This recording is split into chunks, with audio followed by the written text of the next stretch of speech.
Si Daniel ay isang binatang 24 na taong gulang na lumaki sa isang payak na baryo sa gilid ng bayan.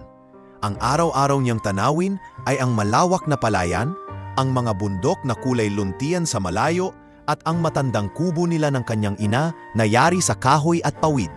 Sa unang tingin ay isa lamang siyang karaniwang binata.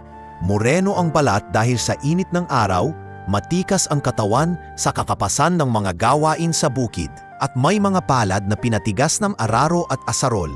Ngunit sa kabila ng lahat, makikita sa kanyang mga mata ang isang uri ng kabaitan at pagkamapagkumbaba na bihirang matagpuan. Araw-araw, makikita si Daniel na nakasakay sa kanyang kalabaw na si Bantay. Hindi man mamahalin o moderno ang kanyang sasakyan, sa kanya ito'y mahalagang kasama. Sa kalabaw siya nakasakay papuntang bayan para magdala ng gulay at bigas na ani mula sa lupaing minana niya sa kanyang lolo. Mga lupain na hindi alam ng karamihan. Sanay na ang mga tao sa baryo na nakikita siya sa ganoong paraan. "Daniel, saan ka na naman pupunta?"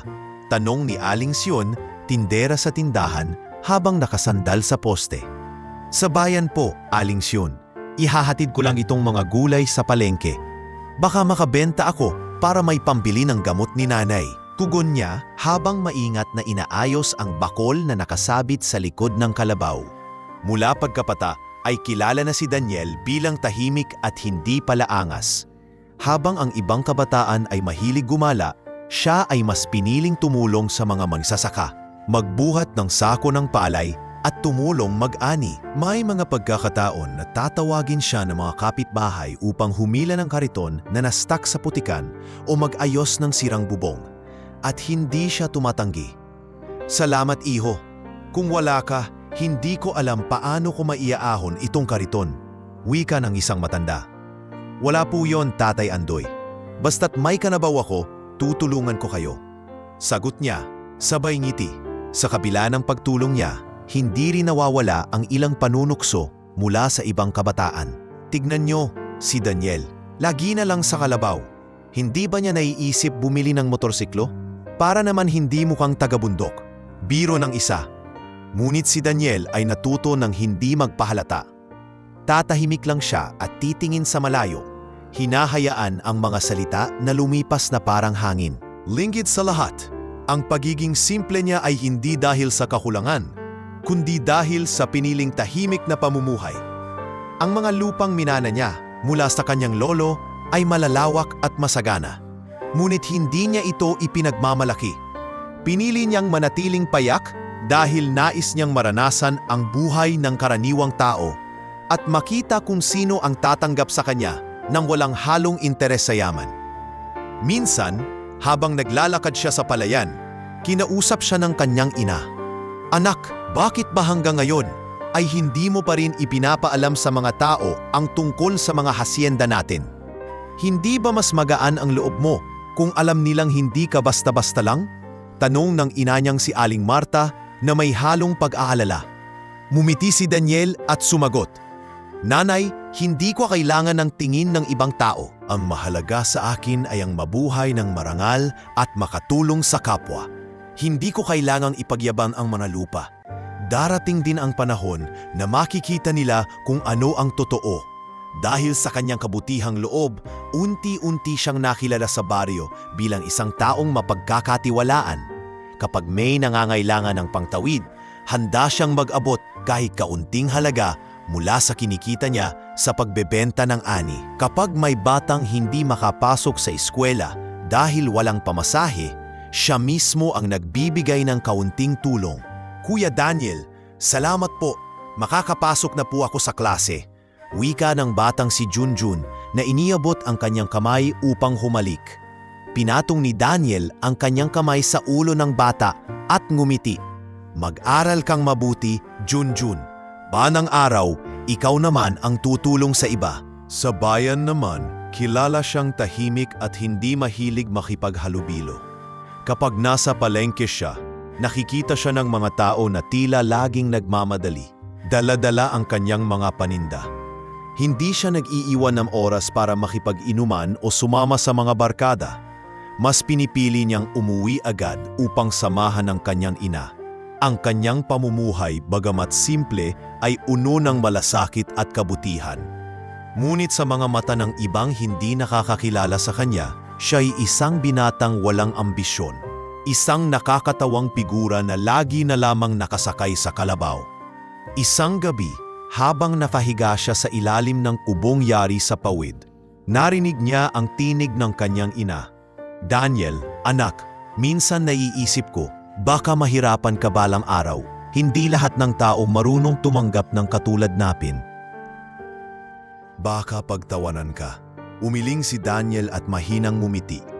"Nanay, kung pagtatawanan nila ako, hayaan na. Ang mahalaga, alam kong hindi ako nananakit at hindi ako nang aapi. Mas pipiliin kong maging simple kaysa ipakita ang yaman na magbabago ng tingin nila sa akin." Ang mga bituin sa langit ang naging saksi sa kanyang pangako sa sarili, na hindi kailanman siya magmamataas kahit anong yaman ang taglay niya. At habang patuloy ang kanyang buhay na payak at tahimik, hindi niya alam na darating ang araw na susubukin ang kanyang paninindigan. Darating ang panahon na ang kanyang pagiging binatang laging nakasakay sa kalabaw ang magiging dahilan ng pagtatawa at panghuhusga ng pamilya ng babaeng kanyang mamahalin. Ngunit sa gabing iyon, si Daniel ay nanatiling payapa, nakahimlay sa banig kasama ng kanyang ina at may usong handang harapin ang kinabukasan, anuman ang dala nito. Bago pa man nakilala ng mga tao si Daniel bilang isang binatang nakasakay sa kalabaw, matagal na siyang hinubog ng hirap ng buhay. Ang kanyang pinagmulan ay isa sa pinakamahalagang bahagi ng kanyang pagkatao. Isang buhay na puno ng sakripisyo, pagtitiis at pag-ibig ng isang ina na handang gawin ang lahat para sa anak. Lumaki si Daniel sa piling ng kanyang ina na si Aling Marta, isang babaeng matapang at masikap, ngunit palaging may bakas ng pagod sa kanyang mukha. Bata pa lamang si Daniel ay namatay na ang kanyang ama dahil sa matinding karamdaman. Maraming beses na tinukso si Daniel ng mga kaklase niya sa eskwela dahil wala siyang bagong sapatos o gamit. "Tignan niyo si Daniel, luma na naman ang sapatos," sigaw ng isang kaklase na ikinatawa ng iba. Tahimik lamang siya, ngunit sa loob niya ay nangako. Balang araw, hindi na siya pagtatawanan. Balang araw, hindi na siya ituturing na mahirap. Ang hirap ng buhay ang nagturo sa kanya ng disiplina. Tuwing Sabado at Linggo, imbes na maglaro tulad ng ibang bata, siya ay nasa bukid kasama ang kalabaw, nag-aararo at nagbubuhat ng mga sako ng palay. Kapag may panahon pa, nag-aalaga siya ng mga manok at baboy upang pandagdag sa kita. Sa bawat patak ng pawis niya, ramdam niya ang bigat ng responsibilidad na iniwan ng kanyang ama. Si Mang Ernesto, ang kanyang ama, ay isang magsasaka na inubos ang buhay sa bukid upang mapakain ang kanyang pamilya. Isang araw, nang mahulog ito sa banig ng karamdaman, hindi na nila kinaya ang gastusin para sa gamot at ospital. Dahil doon, si Daniel at ang kanyang ina ay naiwan na mag-isa sa buhay. "Nay, gagaling pa po ba si tatay?" tanong ni Daniel noon, 7 taong gulang pa lamang. Habang nakaupo sa gilid ng papag, mahinang ngumiti si Aling Marta at binisil ang kamay ng anak. "Anak, kahit wala na si tatay mo, lagi mong tatandaan, andito ako. Huwag kang matakot, hindi kita pababayaan." Simula noon, si Aling Marta na lamang ang bumuhay kay Daniel. Upang kumita, nagtitinda siya ng gulay sa palengke at minsan ay naglalabada sa mga kapitbahay na may kakayahang magbayad. Ang bawat kita niya ay diretso sa pagkain at kaunting ipon para sa pag-aaral ni Daniel. Subalit madalas, kapos pa rin sila. Maraming araw na tinapay lamang at kape ang kanilang agahan. "Anak, ikaw na lang ang kumain ng itlog. Tinapay na lang ako," wika ni Aling Marta, minsang nag-almusal sila. Umiling si Daniel, "Hindi po, Nay. Hati tayo. Ayokong kumain nang ako lang ang may ulam." Ganito ang buhay nilang mag-ina. Simple, puno ng pagtitipid. Ngunit hindi nawala ang pagmamahalan at respeto sa isa't isa. Sa murang edad, natutunan na ni Daniel ang kahalagahan ng pagsusumikap. Bata pa lang siya, marunong ng mag-araro, mag-alaga ng kalabaw at mag-ani ng palay. Dahil mahirap ang kanilang kalagayan, hindi rin sila ligtas sa panlalait ng ibang tao.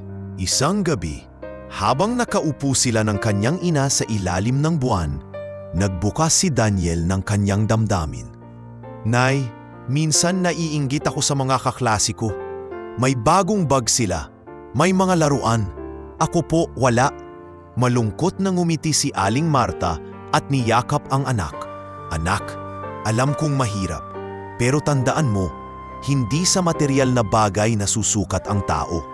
Ang mahalaga, marangal tayo. At balang araw matutupad din ang mga pangarap mo. Ang mga salitang iyon ang naging gabay ni Daniel sa paglaki. Hindi siya natutong magtanim ng galit o inggit sa puso. Sa halip, inipon niya ang lahat ng sakit at ginawang lakas upang magsikap.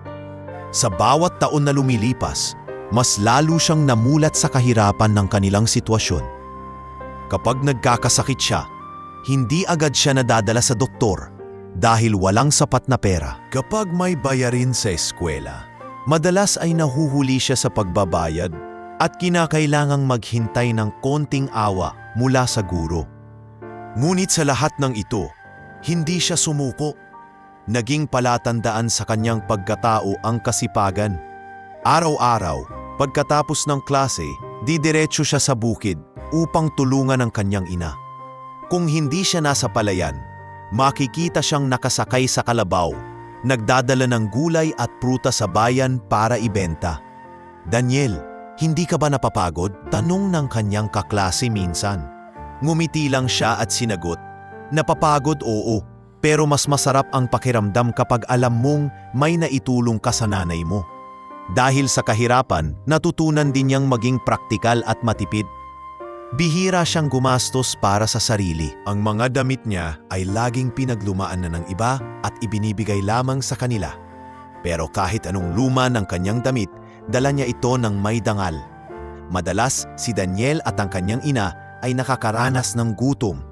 Ngunit sa bawat gabing walang laman ng tiyan, mas lalo nilang napagtatanto ang halaga ng pagkakapit-pisig.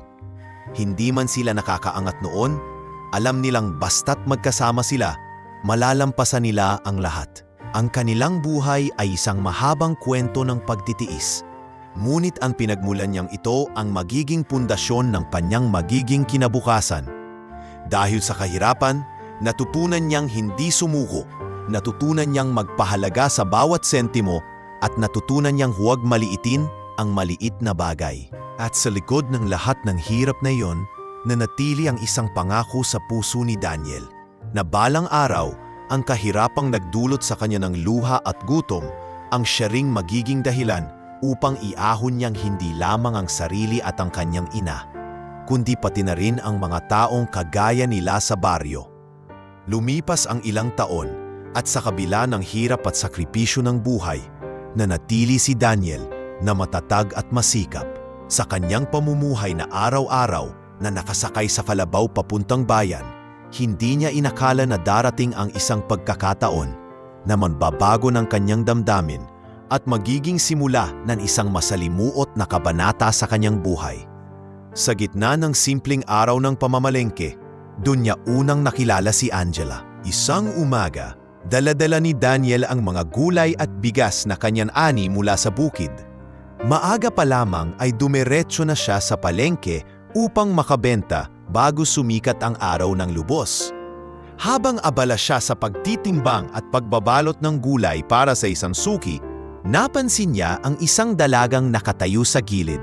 Tila naguguluhan kung ano ang bibilhin. Maputi ito, maayos ang suot na tila hindi sanay sa palengke at halatang mula sa pamilyang may kaya.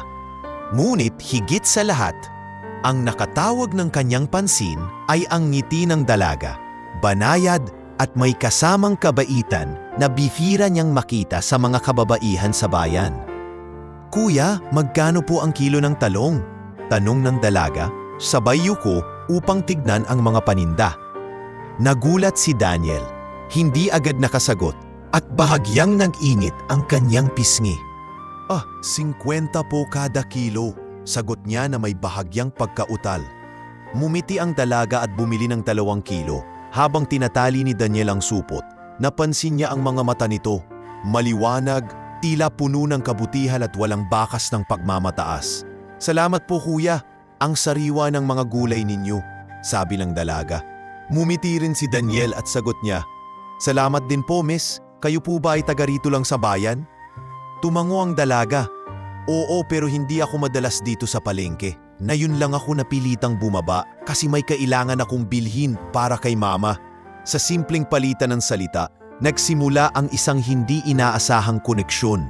Hindi alam ni Daniel na ang babaeng ito ay si Angela, anak ng kilalang negosyanteng si Don Ricardo, may-ari ng isa sa pinakamalaking tindahan ng abaka at tela sa bayan. Hindi naglaon, mas madalas nang nagkakasalubong sina Daniel at Angela. Kung minsan ay sa palengke, kung minsan ay sa simbahan tuwing linggo. Sa bawat pagkikita nila, palihim na napapangiti si Daniel at unti-unting nahulog ang kanyang loob sa dalaga. Isang hapon, habang pauwi si Daniel mula sa bayan, nadaanan niya si Angela na naglalakad mag-isa sa gilid ng kalsada. Bitbit ang ilang pamilihan. "Angela?" tawag niya. Medyo nagulat sa sariling lumapit. Nag-angat ng tingin ng dalaga at ngumiti. "Daniel, ikaw pala. Ay naku, mabigat na pala itong dala ko." Mabilis na bumaba si Daniel sa kanyang kalabaw at inabot ang mga pinamili. "Ako na ang magdadala niyan." "Saan ka ba pupunta?" "Doon lang sa may malaking bahay malapit sa plaza." "Sa amin iyon," sagot ni Angela. Magkasabay silang naglakad. Si Daniel ay may dala ng kanyang pinamili at ang kalabaw ay dahan-dahang sumusunod sa kanila. Sa simpleng pag-uusap na iyon, napalapit sila sa isa't isa. Nalaman ni Daniel na si Angela ay hindi kagaya ng inaasahan niya. Hindi ito palalo o mapagmataas tulad ng iniisip niya tungkol sa mga anak ng mayayaman. Sa halip, mabait ito at marunong makinig. "Alam mo, Daniel, bihira akong makausap ng ganito. Madalas, puro negosyo ang naririnig ko sa bahay. Ang sarap palang makausap ng taong simple at totoo," wika ni Angela habang naglalakad. Nagkibit balikat si Daniel at ngumiti.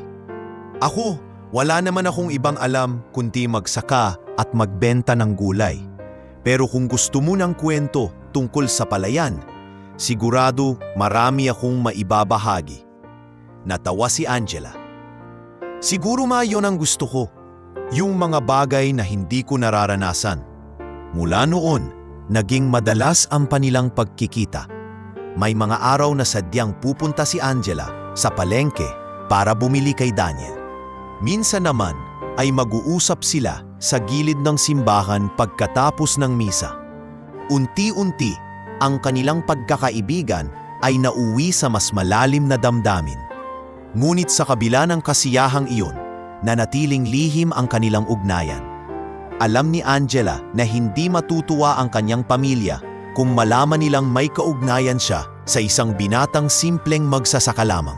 "Daniel, alam mong mahalaga ka sa akin, pero natatakot ako." Amin ni Angela isang hapon habang nakaupo sila sa ilalim ng malaking puno malapit sa palayan. "Natakot saan?" tanong ni Daniel habang nakatingin sa kanya. "Natakot na kapag nalaman ng pamilya ko, hindi nila matatanggap. Sanay sila na nakakasama ko ay yung mga anak ng mayayaman, mga katulad namin." "At ikaw?" Saglit siyang natigilan. "Ako, isang binatang laging nakasakay sa kalabaw?" Dugtong ni Daniel. Medyo mapait ang ngiti. Umiling si Angela at hinawakan ang kamay niya. "Hindi, ikaw si Daniel na mabait, masipag at totoo, at iyon ang mahalaga sa akin." Sa sandaling iyon, naramdaman ni Daniel ang kakaibang pag-asa. Ngunit, kasabay nito ang pagdududa kung hanggang saan naabot ang kanilang relasyon. Alam niyang ang mundo nila ay magkaiba. Siya, isang binata mula sa hirap. Si Angela, anak ng mayamang negosyante. At darating ang araw na susubukin ng tadhana kung sapat ang kanilang pagmamahalan upang malampasan ang lahat ng hadlang. Lumipas ang ilang buwan ng palihim na pagkikita nina Daniel at Angela. Sa bawat araw na magkasama sila, lalong lumalalim ang kanilang damdamin sa isa't isa. Ngunit gaya ng inaasahan, dumating din ang sandali na ipinakilala ni Angela si Daniel sa kanyang pamilya. Isang hakbang na noon pa man ay kinatatakutan niya. Isang gabi, nagpasya si Angela na isama si Daniel sa isang salo-salo na idinaos sa kanilang malaking bahay. Ang okasyon ay para sa kaarawan ng kanyang ina, si Doña Cecilia. Sa bahay na iyon, puno ng mga ilaw, mamahaling kurtina at malalaking chandelier na kumikislap sa bawat sulok. Ang mga bisita ay pawang mga kilalang tao sa bayan, mga negosyante, mga abogado at mga kaibigang may mataas na anpas ng pamumuhay. Habang nakatayo si Daniel sa may pintuan, ramdam niya ang mga matang nakatitig sa kanya. Suot lamang niya ang kanyang pinakamatinong polo at pantalon na bigay pa ng kanyang ina. Hindi ito mamahalin, ngunit maayos at malinis. Kasama niya ang kanyang kalabaw na iniwan niya sa labas ng malaking bakuran, nakatali sa may poste. "Angela anak, ikaw na ba yan?" Bati ng kanyang ina habang lumapit, nakasuot ng magarang bestida. Nang mapansin niya si Daniel ay bahagya siyang natigilan. "At sino naman itong kasama mo?" "Mama, si Daniel po, kaibigan ko at siya rin ang taong mahal ko," mahinang sabi ni Angela. Ngunit may halong tapang. Saglit na natahimik ang paligid. Ang mga panauhin ay nagkatinginan at nagsimulang magbulungan. Si Don Ricardo, ang ama ni Angela, ay mabigat ang tingin kay Daniel mula ulo hanggang paa. "Kaibigan? Kasintahan?" Mariing ulit ng Don, sabay tikhim. "Anong ginagawa mo rito?" Maingat na limapit si Daniel at magalang na yumuko. "Magandang gabi po, Ginoo. Ako po si Daniel, taga-baryo sa kabilang bayan. Nais ko lang pong makilala kayo." Ngunit hindi iyon tinanggap ng maayos.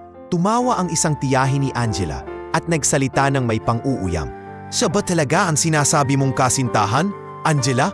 Diyos ko, tingnan mo naman ang anyo niya. Nakasakay pa raw sa kalabaw kapag pumupunta sa bayan?" Marahang nagbulungan at nagtawanan ang iba pang kamag-anak. Para kay Daniel, bawat salita ay parang punyal na dumudurog sa kanyang pagkatao.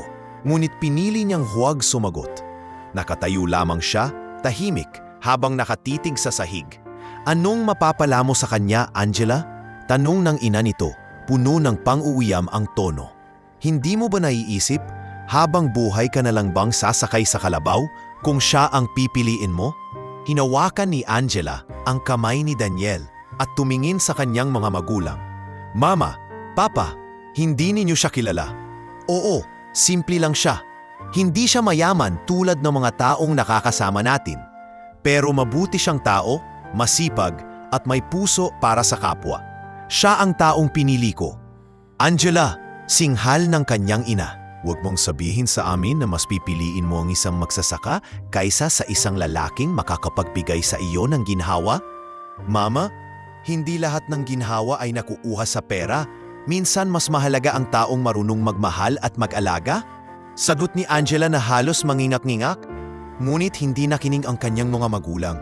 Maging ang mga pinsan at tiyuhin niya ay patuloy sa panlalait kay Daniel.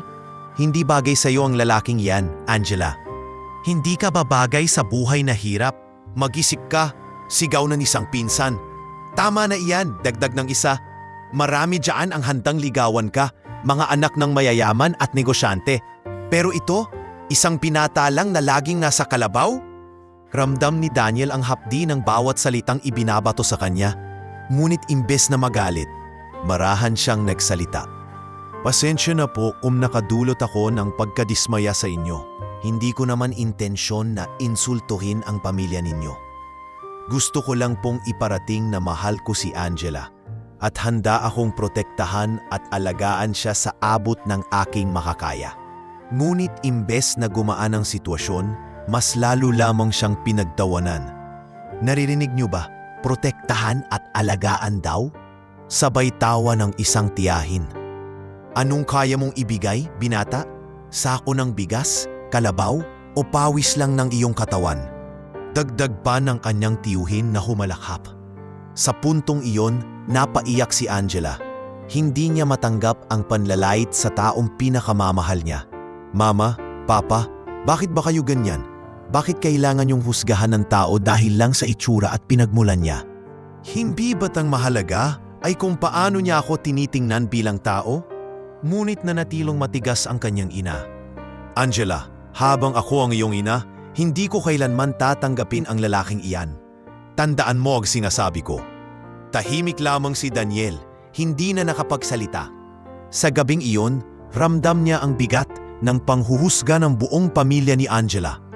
Ngunit sa puso niya, mas lalo lamang niyang napatunayan na kailangang patunayan ang kanyang sarili hindi sa pamamagitan ng salita, kundi sa gawa. Habang pauwi siya sa baryo, nakasakay muli sa kanyang kalabaw, sumagi sa isip niya ang lahat ng narinig. Ang bawat halakhak, bawat mapanuyang salita ay nagsilbing sugat na hindi madaling maghilom. Ngunit kasabay nito, naramdaman din niya ang apoy sa kanyang dibdib. Isang pangakong balang araw makikita ng lahat na hindi siya basta-basta lang. Hindi siya mananatiling binatang pinanitatawanan. May araw na patutunayan niya na ang kanyang halaga ay higit pa sa nakikita nila. Matapos ang gabing iyon na puno ng panlalait at panguhusga, ramdam ni Angela ang bigat ng sitwasyon. Sa bawat salita ng kanyang ina at mga kamag-anak laban kay Daniel, tila ba unti-unting pinupunit ang kanyang puso. Alam niyang mahal niya si Daniel, ngunit hindi niya maikakaila na ang mga tinig ng kanyang pamilya ay parang nakatanim sa kanyang isipan. Kinabukasan, maagang nagpunta si Angela sa hardin ng kanilang bahay upang makapag-isip. Nakaupo siya sa isang bangko habang nakatitig sa mga bulaklak. Ang kanyang isipan ay puno ng tanong at pagdududa.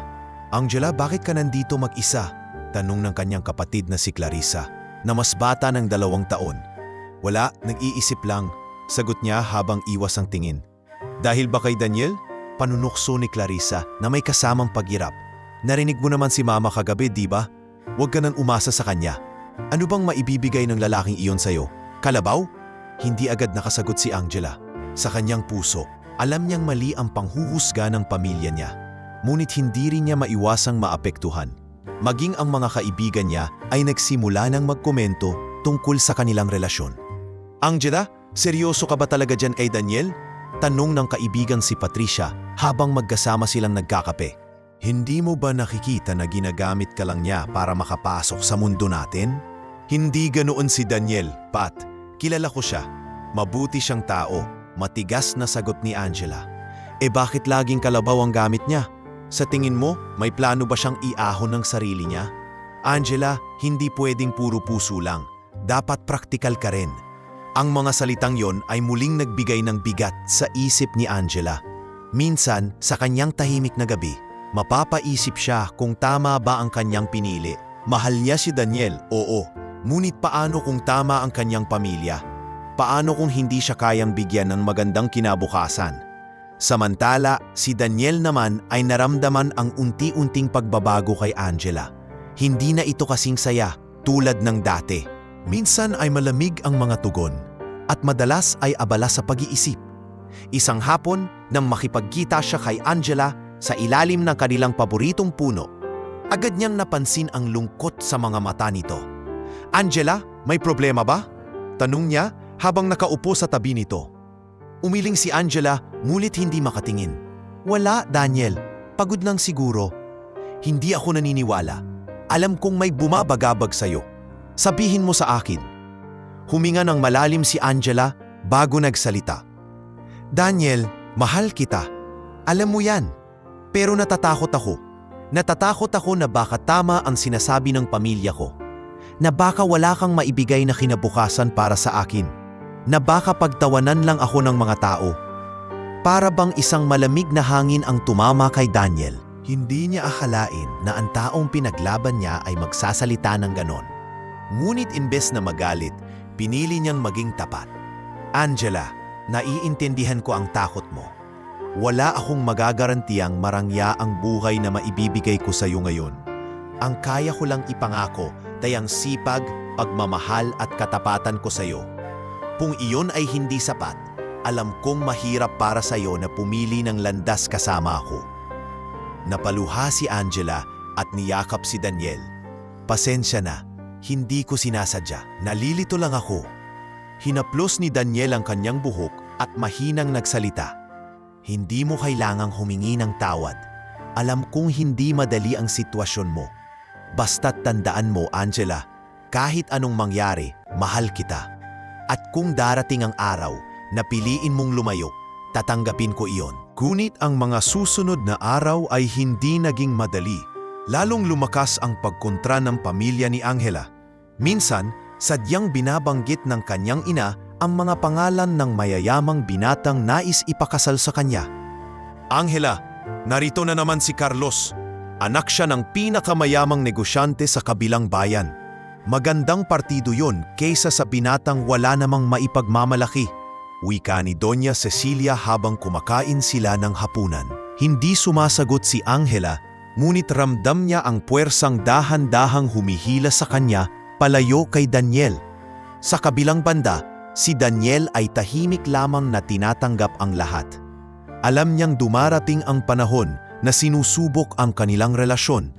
Ngunit habang dumadaan ang mga araw, ramdam niyang unti-unting lumalayo sa kanya si Angela. Mas madalang na ang kanilang pagkikita. At kapag nagkikita man, mas madalas ang katahimikan kaysa sa tawa. Angela, napapansin kong nagbabago ka. Ayaw mo pa bang ipaglaban ako? Tanong ni Daniel isang gabi. Naiyak si Angela. Gusto Daniel, pero natatakot ako. Hindi ko alam kung hanggang saan ko kayang kalabanin ang pamilya ko. Ang mga salitang iyon ang tumatak sa puso ni Daniel. Nasasaktan siya, ngunit tinanggap niya ang katotohanan. Ito ang realidad ng kanilang pag-ibig. Alam niyang kahit gaano kalakas ang kanilang damdamin, hindi maiiwasan ang mga pagdududa, lalo na kung ang buong mundo ng dalaga ay pilit silang pinaglalayo. Sa mga gabing mag-isa si Daniel, madalas siyang nakahiga sa papag, nakatitig sa bubong ng kanilang kubo. Inaalala niya ang mga ngiti at tawa ni Angela noong una silang nagkakailala. Ngunit ngayon, ang imahe nito ay napapalitan ng lungkot at pag-aalinlangan. Kung tunay ang pag-ibig, bakit kailangang maging ganito kahirap? Bulong niya sa sarili. At sa kabila ng lahat, nanatiling matibay si Daniel. Pinili niyang huwag sukuan ang kanyang damdamin, ngunit handa rin siyang tanggapin ang lahat kung sakaling piliin ni Angela ang pamilya kaysa siya. Ang kanyang pagmamahal ay nanatiling dalisay, isang pag-ibig na hindi humihingi kundi laging handang magbigay. Sa mga panahong dumadaan, habang ang puso ni Daniel ay dumaranas ng sakit mula sa pagdududa ni Angela at sa matinding pagtutol ng pamilya nito, nanatili siyang matatag. Ngunit sa likod ng kanyang katahimikan ay may nakatagong katotohanan na tanging siya at ang kanyang ina lamang ang nakakaalam, ang lihim ng kanilang kayamanan na maingat niyang inilihim sa lahat, kahit kay Angela. Hindi alam ng karamihan, si Daniel ay tunay na tagapagmana ng malalawak na lupain ng kanyang yumaong lolo, si Don Isidro. Ang matandang hasyendero ay kilala noon bilang isa sa pinakamayaman sa buong probinsya. Ngunit pinili nitong mamuhay ng tahimik at hindi magyabang sa yaman. Nang pumanaw si Don Isidro, iniwan niya ang 10 hasyenda kay Daniel, na noon ay wala pang malay sa tunay na halaga ng kayamanang iyon. Isang gabi, nakaupo si Daniel at ang kanyang ina sa gilid ng kanilang lumang mesa habang sila'y kumakain ng simpleng hapunan at kanin. Anak, wika ni Aling Marta habang nakatingin sa kanya, hanggang kailan mo pa itatago ang tungkol sa mga hasyenda? Hindi ba't panahon na para ipakita sa mundo na hindi ka basta-bastang binata lang na nakasakay sa kalabaw? Umiling si Daniel at ngumiti ng mapait. Nanay, hindi ko kailangan ng tingin ng ibang tao. Kung ipapakita ko ang lahat ng kayamanan natin ngayon, siguradong lalapit lang ang mga taong hindi totoo. Gusto ko, makilala ako bilang Daniel na simpleng magsasaka, hindi bilang isang mayamang hasyendero. Napabuntong hininga si Aling Marta. Naiintindihan kita, anak. Pero paano kung dumating ang araw na kailangan mong ipagtanggol ang sarili mo? Paano kung patuloy kang pagtawanan at apihin dahil akala nila wala kang halaga?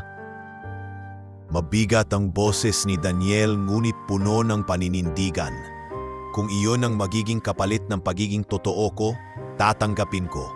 Ayokong pumasok sa buhay ng tao dahil lang sa yaman ko. Gusto ko, kilalanin nila ako sa pagkatao ko. Habang ang karamihan ay nakikita siya bilang binatang mahirap at walang maipagmamalaki, abala si Daniel sa pamamahala ng kanyang mga hasyenda sa tahimik at pribadong paraan. Sa tulong ng mga katiwala at mga tagapangasiwa, pinapatakbo niya ang bawat taniman ng palay, tubo at mga pastulan para sa baka at kalabaw.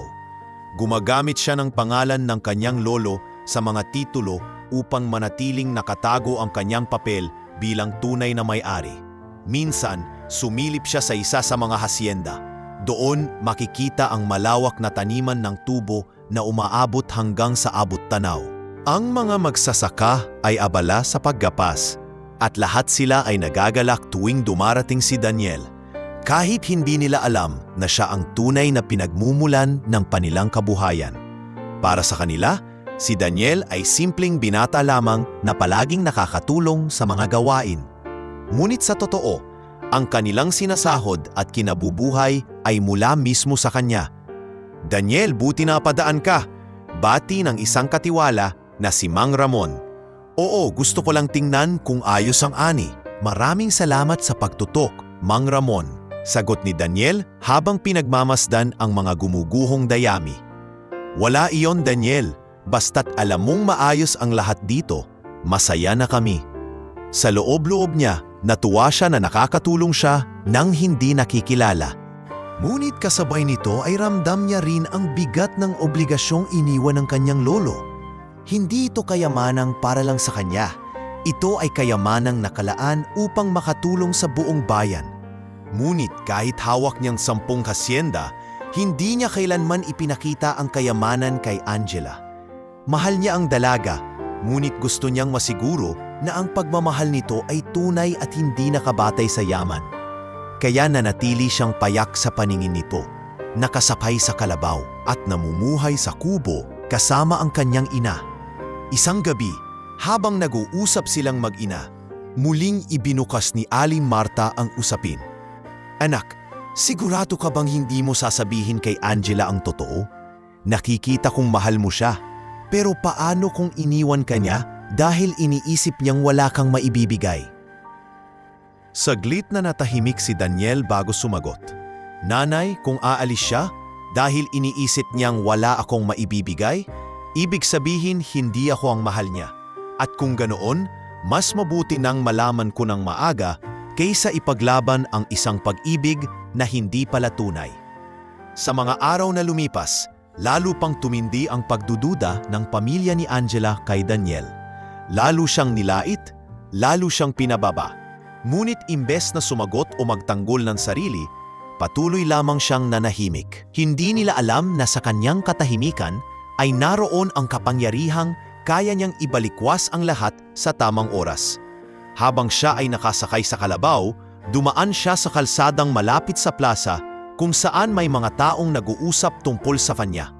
Si Daniel na naman hindi pa rin marunong bumili ng motorsiklo. Laging kalabaw ang dala. Haha, siguro hanggang pagtanda niya, kalabaw pa rin ang magiging sasakyan niya. Narinig iyon ni Daniel, ngunit imbes na mainis, mumiti lang siya at hinaplos ang batok ng kalabaw niyang si Bantay. Huwag mo nalang intindihin ang mga tao. Bantay, darating din ang araw na makikita nila ang katotohanan. Bulong niya. At sa kabila ng lahat, nanatili ang kanyang lihim. Ang 10 hasyenda na siyang tunay na pundasyon ng kanyang kinabukasan. Alam niyang darating ang tamang panahon na ilalantad niya ito. Ngunit hindi pa ngayon. Sa ngayon, mas mahalaga sa kanya ang paninindigan at ang pagpapakilala ng kanyang sarili bilang taong handang magmahal ng totoo. Kahit sa mata ng lahat, siya'y isang binatang nakasakay lang sa kalabaw. Sa gabing iyon, habang nakatanaw sa bituin, nagpasya siya. Kung totoo ang pagmamahal ni Angela, mananatili siya. At kung darating ang araw na kailangan kong ipakita ang lahat, gagawin ko yon.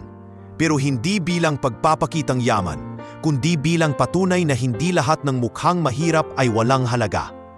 Muling lumipas ang mga linggo, at lalo lamang tumindi ang presyur na nararamdaman ni Angela mula sa kanyang pamilya. Hindi nawawala ang mga parinig ng kanyang ina at ama tungkol sa mga mas nararapat na lalaki para sa kanya. Habang si Daniel naman ay patuloy na nakikita ang pagbabago sa dalaga, Mas madalang na itong makipagkita at kung mag-usap man sila, puno ng bigat at lungkot ang mga salita. Isang gabi, hindi na nakatiis si Angela. Sa kanilang tagpuan sa ilalim ng malaking puno sa gilid ng palayan, humarap siya kay Daniel na may luha sa kanyang mga mata. "Daniel," nagsimula siya, nanginginig ang tinig. "Bakit, Angela? Anong nangyayari?" Agad na tanong ni Daniel, halatang kinakabahan. Huminga ng malalim ang dalaga bago nagsalita. "Pinili kong sundin ang pamilya ko. Ayaw na nila sa ating dalawa at hindi ko na alam kung kaya ko tang ipaglaban ito." Para bang biglang bumagsak ang buong mundo kay Daniel.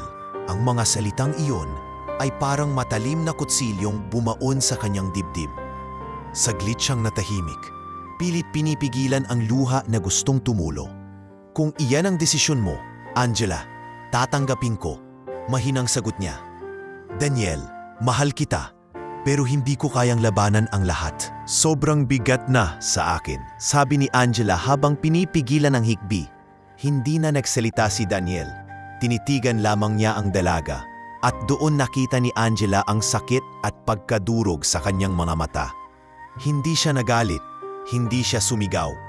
Ngunit ramdam niya ang bigat ng tinanggap ng binata. Niyakap siya ni Angela ng mahigpit bago tuluyang tumalikod at iniwan siyang mag-isa sa ilalim ng puno. Pag-uwi ni Daniel, agad siyang sinalubong ng kanyang ina. "Anak, bakit namumugto ang mga mata mo?" tanong ni Aling Marta na halata ang pag-aalala. Umiling si Daniel at ngumiti ng pilit. "Wala to, nanay. Siguro panahon na para tanggapin na hindi lahat ng bagay ay para sa akin." Ngunit sa likod ng ngiting iyon, ramdam ni Aling Marta ang bigat ng sakit na dinadala ng anak. Sa mga sumunod na araw, lumayo na nga si Angela kay Daniel. Hindi na ito sumasama sa kanya sa palengke. Hindi na sila nakikita sa simbahan. Sa halip, naririnig na lang ni Daniel mula sa iba na mas madalas na itong makikitang kasama ang mga kaibigan at mga pinsan na tutol sa kanilang relasyon. Isang araw, dumaan siya sa plaza at nakita niya si Angela kasama ang kanyang ina at ilang kaibigan. Agad silang nag-iba ng usapan at nagtawanan nang makita siya. "Ayan na naman ang binatang nakasakay sa kalabaw," sabo ng isa. "Naku, Angela, buti na lang at nakinig ka, hindi ka bagay sa kanya," dagdag ng isa pa. Narinig iyon ni Daniel, ngunit tulad ng nakasanayan niya, nanatili siyang tahimik. Pinili niyang huwag lumaban ng salita. Ngunit sa loob niya, ramdam niya ang sugat ng pagkakahiwalay at ng panlalait ng mga tao. Minsan, nakaupo siya sa may palayan habang nakatanaw sa malayo. Kinausap niya ang kanyang sarili. Ganito pala ang pakiramdam ng mawalan ng mahalaga dahil sa tingin ng ibang tao. Pero hindi ako susuko. Kung hindi man ako ang pinili ni Angela ngayon, patutunayan kong hindi ako basta-basta lang. Samantala, si Aling Marta ay hindi rin mapakali sa nakikitang lungkot ng anak. "Daniel, alam kong mahal mo si Angela, pero hindi mo kailangang sirain ang sarili mo dahil sa desisyon niya. Mag-focus ka na lang sa mga bagay na kaya mong hawakan. May mga hasyenda ka, may mga taong umaasa sa iyo. Anak, ito ang panahon para ipakita mo ang tunay mong lakas." Napabuntong hininga si Daniel. "Oo, nanay. Siguro nga yun na lang ang dapat kong gawin." At mula noon, nagpasya siyang ituon ang kanyang atensyon sa pagpapaunlad ng kanyang mga hasyenda. Habang dumaranas siya ng sakit mula sa pagkawala ni Angela, ginamit niya iyon bilang lakas upang pagbutihin ang pamamahala sa kanyang mga lupain. Nagpakita siya ng malasakit sa mga magsasaka, binigyan ng dagdag na sahod at suportang kailangan upang mas maging maginhawa ang kanilang pamumuhay. Ngunit sa bawat gabi, kapag siya'y nag-iisa, bumabalik pa rin sa anyang alaala ang mukha ni Angela, ang kanyang mga ngiti, ang kanilang mga pag-uusap sa ilalim ng puno at ang pangakong iniwan nilang dalawa. Ang sakit ay hindi madaling mawala, ngunit pinili niyang itago ito sa kanyang puso bilang alaala at inspirasyon. Samantala, si Angela man ay hindi naging masaya sa kanyang desisyon. Madalas ay nagkukulong siya sa kwarto, iniisip si Daniel. Ngunit sa tuwing naiisip niyang labanan ang pamilya, bumabalik ang takot at panghihina. Sa kanyang puso, mahal pa rin niya si Daniel, ngunit pinili niyang manahimik kaysa makipaglaban. Sa parehong panahon, si Daniel ay unti-unting nagiging mas matatag. Ang dating binatang laging nakasakay lamang sa kalabaw ay nagsisimulang kilalanin ng mga magsasaka bilang isang lider. Hindi nila alam na siya ang may-ari ng mga lupang kanilang sinasaka, ngunit ramdam nila ang kanyang malasakit at pagkalinga. Daniel, salamat ha! Kung hindi dahil sa iyo, hindi makakapag-aral ang mga anak ko, wika ng isang magsasaka habang inaabot ang kamay niya. Wala iyon. Ang mahalaga, tuloy ang pag-aaral ng mga bata. Silang magiging pag-asa ng bayan, sagot ni Daniel. Sa kabila ng sakit ng pagkawalay kay Angela, nagsimula siyang makakita ng bagong dahilan upang magpatuloy. Ang kanyang tungkulin sa mga taong umaasa sa kanya. At sa tahimik niyang pamumuhay, unti-unti niyang natutunan na ang tunay na pagmamahal ay hindi lamang tungkol sa relasyon ng dalawang tao, kundi pati na rin sa pagmamahal sa kanyang bayan at sa mga taong nangangailangan. Habang patuloy na nagiging abala si Daniel sa pamamahala ng kanyang mga hasyenda at sa pagtulong sa mga magsasaka, hindi rin nawala ang mga taong naiinggit at nais siyang pabagsakin. Ang kanyang tahimik na paninindigan at pagiging simple ay hindi sapat upang mapigilan ang dila ng mga mapanirang kapitbahay at mga taong walang ibang hangarin kundi siraan ang kanyang pagkatao. Nagsimula ito nang kumalat sa bayan ang tsismis na siya raw ay isang binatang tamad, umaasa lamang sa kanyang ina at umaangkas sa yaman ng iba. Ang sabi pa ng iba, ginagamit lang daw niya ang kanyang kabaitan upang makaakit ng mga tao at mapalapit kay Angela noon. Isang hapon, habang nakaupo siya sa palengke at nag-aayos ng mga paninda, biglang lumapit ang isang lalaking kilala sa baryo bilang mapanira. Ito si Tomas, isang kabataang matagal nang naiinggit kay Daniel dahil sa respeto ng mga magsasaka sa kanya. Daniel, narinig mo na ba? Sabi nila, ginagamit mo lang si Angela dati para umasenso. Abay, hindi ka raw talaga marunong magsumikap, kundi umaasa ka lang sa mga kabaitan ng babae. Wika ni Tomas na may kasamang mapanuyang tawa. Tumingin lamang si Daniel at ngumiti ng banayad. Kung ano man ang sinasabi ng iba, wala akong magagawa. Alam ko kung ano ang totoo at yun ang mahalaga sa akin. Ngunit hindi tumigil si Tomas. Lumapit siya sa mga tao at nagpatuloy sa paninira. O mga kababayan, narinig niyo ba? Si Daniel daw, kaya laging may pagkain ay dahil umaasa lang siya sa pamilya ng nobya niya noon. Abay, kung hindi dahil kay Angela, baka wala na siyang mukha ngayon. Nagtawanan ng ilan, ngunit karamihan ay nanatiling tahimik. Ang mga taong kilala si Daniel sa kanyang kabutihan ay hindi agad naniwala. Ngunit ang tsismis ay mabilis na kumalat. Sa susunod na mga araw, naririnig niya ang mga bulungan ng mga tao tuwing siya'y dumaraan. Ayan na siya, si Daniel, ang binatang umaasa lang. Naku, kawawa naman, ginamit lang ang babae tapos iniwan din. Sa bawat salitang iyon, ramdam ni Daniel ang kirot. Ngunit tulad ng nakasanayan niya, hindi siya nagpadala. Pinili niyang ipagpatuloy ang kanyang ginagawa. Ang tumulong sa mga magsasaka, mag-araro ng lupa, at tiyakin na may ani ang kanyang mga tao. Isang gabi, kinausap siya ng kanyang ina. Anak, hanggang kailan mo titiisin ang mga paninira? Hindi ka pa nasasaktan. Napabuntong hininga si Daniel at tumingin sa kanyang ina. Nasasaktan po, nanay. Pero kung sasagot ako, lalo lang lalaki ang apoy. Mas pipiliin kong ipakita sa gawa na hindi totoo ang mga sinasabi nila kaysa sumigaw at makipagtalo.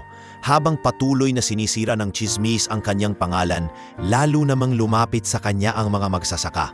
Nakita nila ang katapatan ni Daniel at ang malasakit sa kanilang buhay. Maraming gabi na dumadaan si Daniel sa mga kubo upang kumustahin ang mga pamilya. Daniel, salamat sa binigay mong bigas, hindi kami magugutom ngayong linggo. Sabi ng isang ina habang yakap ang kanyang anak. Ngumiti lamang si Daniel. Wala yun, ang mahalaga ay hindi kayo nagugutom. Basta't magtulungan tayo, malalampasan natin ang lahat. Ngunit hindi doon natapos ang paninira. Dumating ang isang bagong karibal sa kanyang buhay, si Martin, isang anak ng negosyante na matagal nang may lihim na pagtingin kay Angela. Si Martin ang siyang nagpalaganap ng mas matinding paninira. Alam niyo ba, panimula niya sa isang pulong ng mga kabataan sa bayan. Kaya laging nakasakay sa kalabaw si Daniel ay dahil wala siyang ambisyon. Wala siyang plano sa buhay. Sinayang lang niya ang pagkakataong makapantay sa atin. Ganyan ba ang lalaking ipaglalaban ninyo? Agad na kumalat ang palitang iyon at sa hindi inaasahan ipinahiya siya sa mismong pista ng bayan. Habang abala ang lahat sa pagdiriwang, biglang sumigaw si Martin sa entablado. Mga kababayan, heto na ang ating bayani raw ng baryo, si Daniel. Palakpakan natin ang binatang walang ginawa kundi sumakay sa kalabaw at magpanggap na may silbi.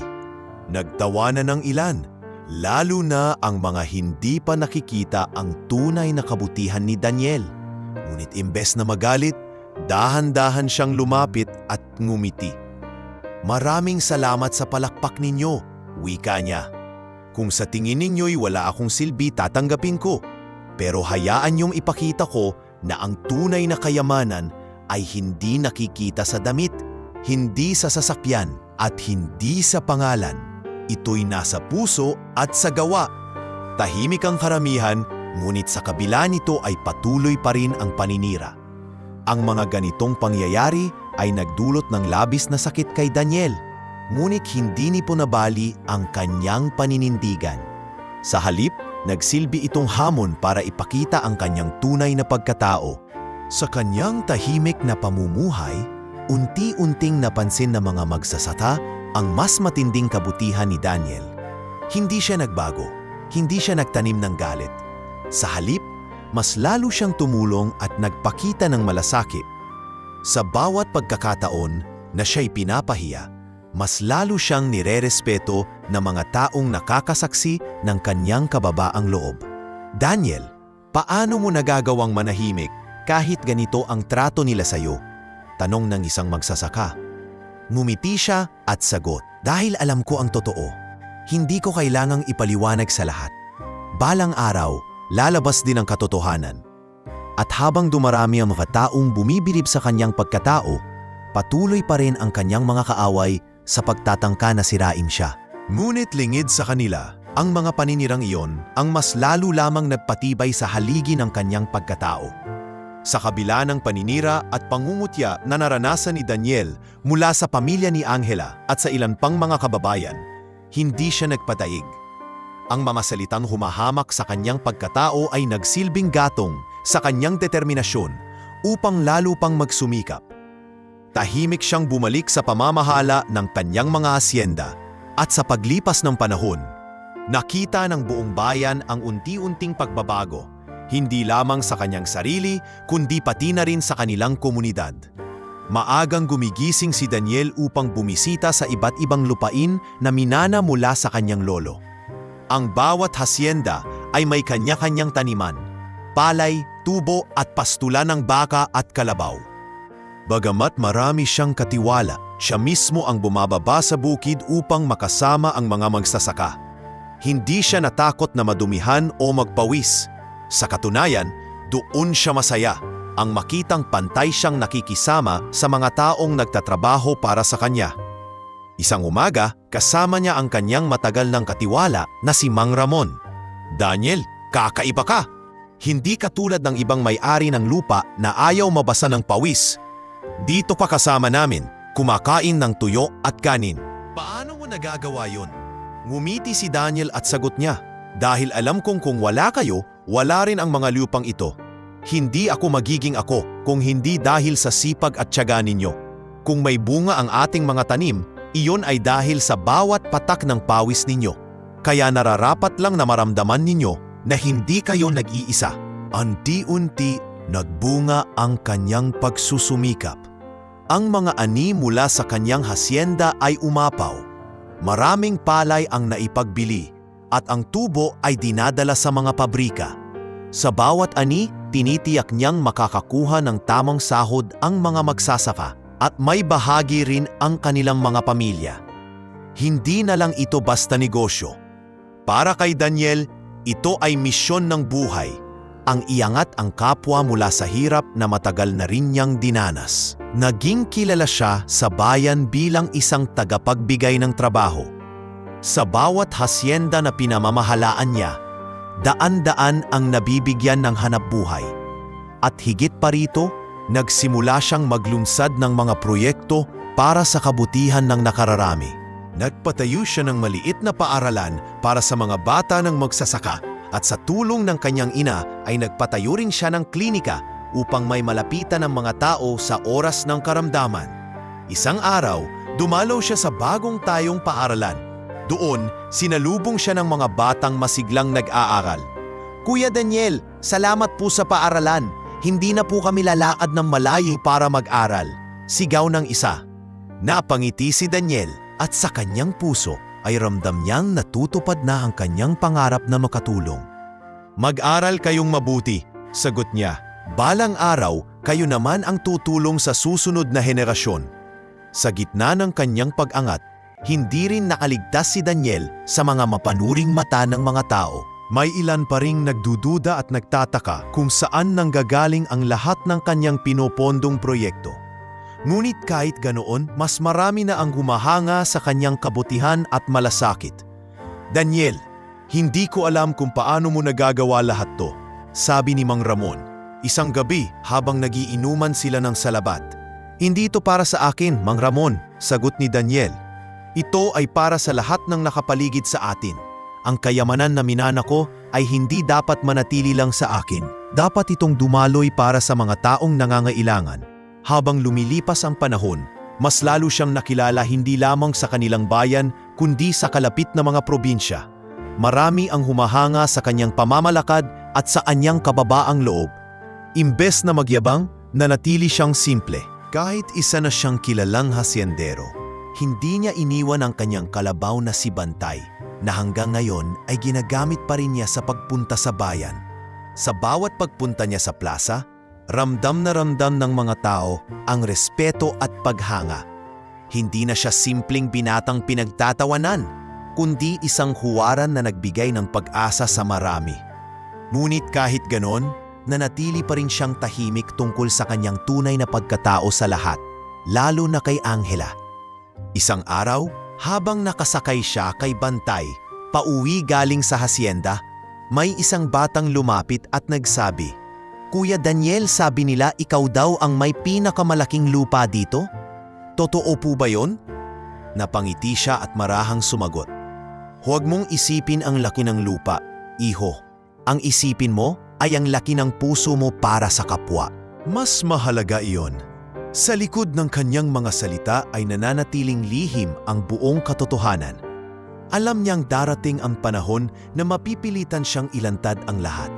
Ngunit sa ngayon, sapat na sa kanya na makita ang mga tao na masaya at natutulungan. Ngunit sa kabila ng kanyang pag-angat, patuloy pa rin ang bigat ng kanyang damdamin. Sa bawat gabi na siya'y nag-iisa sa kanyang kubo, bumabalik pa rin sa kanyang isipan ang mukha ni Angela. Naalala niya kung paano siya iniwan ng dalaga dahil sa takot at pagdududa. At bagamat nasasaktan siya, hindi niya kayang magtanim ng galit. Sa halip, pinili niyang mahalin ito mula sa malayo, kahit na hindi sigurado kung muling magtatagpo ang kanilang landas. At habang lumalago ang kanyang pangalan at impluensya sa kanilang bayan, nagsisimula na ring gumising ang interes ng mga taong minsang nagmaliit sa kanya. Ang mga dating nangaalipusta ay nagsisimula ng magtanong at magtaka kung sino nga ba talaga ang binatang ito na dati pinagtatawanan lamang. Hindi alam ni Daniel na ang kanyang pag-angat ay simula pa lamang ng mas malalaking pagsubok. At sa mga susunod na araw, muling guguluhin ng tadhana ang kanyang buhay, hindi lamang sa larangan ng pag-ibig, kundi pati sa masalimuot na ugnayan ng kanyang nakaraan at kinabukasan. Lumipas ang halos 1 taon mula nang tuluyang naghinalay sina Daniel at Angela. Sa panahong iyon, tahimik na isinantabi ni Daniel ang sakit at ginawang lakas upang lalo pang magpursige sa kanyang mga layunin. Ang kanyang mga hasyenda ay patuloy na lumago at nagbigay ng kabuhayan sa daan-daang pamilya. Sa kabila ng kanyang pag-angat, Nanatili siyang simple at hindi ipinagmalaki ang kanyang yaman. Samantala, si Angela naman ay patuloy na nabuhay sa mundong itinakda ng kanyang pamilya. Bagamat tinanggap niya ang mga alok ng kanyang mga magulang na makipagkilala sa ibang lalaking karapat-dapat sa kanya, hindi pa rin nawala sa kanyang puso ang alaala ni Daniel. Sa bawat gabi, umabalik sa kanyang isipan ang kanilang mga tawa, usapan at ang simpleng kaligayahang naramdaman niya sa piling ng binata. Isang araw, ginanap sa bayan ang isang malaking pagtitipon. Isang taunang pista na dinadaluhan ng halos lahat ng residente at mga bisita mula sa ibang lugar. May paligsahan ng produkto, pagtatanghal ng mga kabataan at iba't ibang booth ng mga lokal na negosyante. Bilang bahagi ng kanyang tungkulin bilang tagapagtaguyod ng agrikultura sa bayan, inimbitahan si Daniel upang maging isa sa mga pangunahing tagapagsalita sa nasabing okasyon. Dumating si Daniel sa plaza, suot ang isang simpleng barong at pantalon. Nakasakay pa rin siya sa kanyang kalabaw na si Bantay na agad nakatawag pansin sa maraming tao. Ngunit sa pagkakataong ito, hindi na siya pinanidawanan. Sa halip, sinalubong siya ng mga tao ng respeto at paghanga. "Daniel, mabuhay ka! Salamat sa lahat ng tulong mo sa aming mga magsasaka," sigaw ng isang matandang babae habang kumakaway. Ngumiti si Daniel at nagabot ng kamay. "Hindi po ako ang dapat pasalamatan. Ang lahat ng ito ay dahil sa sama-sama nating pagsusumikap." Habang abala siya sa pakikipag-usap sa mga kababayan, hindi niya namalayang nandoon pala si Angela kasama ang kanyang pamilya. Suot nito ang isang magarang bestida, ngunit halatang may halong kaba at pag-aalala sa kanyang mga mata. Pagkakita ni Angela kay Daniel, tila huminto ang kanyang mundo. Ang binatang dati pinagtatawanan lamang ng kanyang pamilya ay ngayoy iginagalang na ng lahat. Hindi na ito basta-basta lang na nakasakay sa kalabaw, kundi isang lider na pinupuri ng buong bayan. "Siya ba talaga si Daniel?" tanong ng kanyang ama na tila nagtataka. "Oo papa, siya yun," sagot ni Angela na hindi maalis ang tingin sa binata. Matapos ang kanyang talumpati, naglakad si Daniel sa gilid ng plaza upang magpahinga. Doon siya muling nakita ni Angela. Hindi siya agad lumapit, ngunit naramdaman ni Daniel ang kanyang presensya. Dahan-dahan siyang lumingon at nagtagpo ang kanilang mga mata. "Angela," mahiyunang sabi ni Daniel, na halatang nagulat ngunit hindi galit. "Daniel, matagal na tayong hindi nagkita," tugon ng dalaga habang pilit pinipigilan ang kanyang emosyon. Sandaling katahimikan ang bumalot sa kanilang dalawa. Maraming bagay ang nais sabihin ni Angela, ngunit tila walang salitang sapat upang maipahayag ang lahat ng kanyang pagsisisi at pangungulila. "Ang dami nang nagbago," sabi niya habang nakatingin sa paligid. "Oo, pero ang ilan nananatili pa rin," sagot ni Daniel habang nakatingin sa kanya. "Ikaw pa rin si Angela na kilala ko noon." Napaluha ang dalaga. "Pasensya ka na, Daniel. Noon, pinili kong sumunod sa pamilya ko kaysa ipaglaban ka. At hanggang ngayon, pinagsisihan ko yon." Umiling si Daniel. "Wala kang dapat ikahiya. Naiintindihan ko kung bakit mo ginawa yon. Hindi madali ang kalabanin ang sariling pamilya. Mahal pa rin kita, Daniel," amin ni Angela habang hawak ang kanyang dibdib. "Araw-araw kitang naiisip. Lahat ng narating mo ngayon, ikinagagalak ko. Pero higit sa lahat, humanga ako sa iyo dahil hindi ka nagbago. Nanatili kang ikaw." Tahimik na tiningnan ni Daniel ang dalaga. Sa kanyang puso, ramdam niya pa rin ang damdaming matagal niyang itinago. Ngunit kasabay nito ay ang takot na muling masaktan. "Angela, mahal pa rin kita. Hindi ko itatanggi yon. Pero hindi ko alam kung kaya pa nating bumalik sa dati. Maraming nangyari at hindi ko alam kung handa pa akong masaktan ulit." Humawak si Angela sa kanyang kamay. "Hindi ko hinihingi na bumalik tayo agad sa dati. Ang gusto ko lang ay malaman mong nagsisisi ako at handa akong itama ang pagkakamali ko." Sa sandaling iyon, bumalik sa isip ni Daniel ang lahat ng kanilang pinagdaanan. Mula sa unang pagkikita hanggang sa mga tawa, luha at ang masakit na paghihiwalay. Alam niyang may damdamin pa rin siya para kay Angela. Ngunit kailangan pa rin ng panahon upang muling buuin ang tiwala. Hayaan mo muna akong mag-isip, Angela. Hindi ko sinasarado ang puso ko sa'yo, pero kailangan kong siguraduhin na handa na tayong pareho, wika ni Daniel. Tumango si Angela at ngumiti ng may pag-asa. Salamat, Daniel. Hihintayin ko ang araw na iyon. Sa mga sumunod na araw, nagsimula na silang muling mag-usap. Hindi ito madalas, ngunit sapat upang maibalik ang koneksyon na minsang nawala. Unti-unti, bumabalik ang tiwala at pagmamahalan sa pagitan nila. Ngunit sa kabila nito, alam ni Daniel na may mga hamon pa silang haharapin. Ang kanilang muling pagkikita ay hindi lamang pagbabalik ng nakaraan, kundi simula ng isang bagong yugto, isang pagkakataon upang itama ang mga pagkakamali at patunayan na ang tunay na pag-ibig ay handang magpatawad at maghintay. Matapos ang muling pagkikita ni Daniel at Angela sa bayan, unti-unti nilang binuhay ang kanilang ugnayan. Sa mga susunod na linggo, nagsimula na silang muling magkita sa mga lugar na dati nilang pinupuntahan. Sa simbahan tuwing linggo, sa ilalim ng malaking puno malapit sa palayan, at minsan ay sa maliit na kainan sa plaza. Unti-unti bumabalik ang kilig at saya na matagal nilang nawala. Ngunit sa kabila ng kanilang pagtatangkang muling itaguyod ang kanilang pag-ibig, hindi nagtagal ay muli na namang pumasok ang anino ng pagtutol, ang pamilya ni Angela.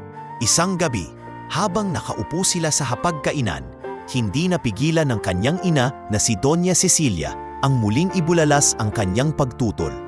Angela, narinig ko na naman na nakikita ka kay Daniel. Hindi pa ba sapat ang nangyari noon para maintindihan mong hindi siya ang para sa'yo? Matalim ang kanyang tinig. Mama, hindi ninyo siya kilala. Siya ay mabuting tao at wala siyang masamang intensyon sa akin.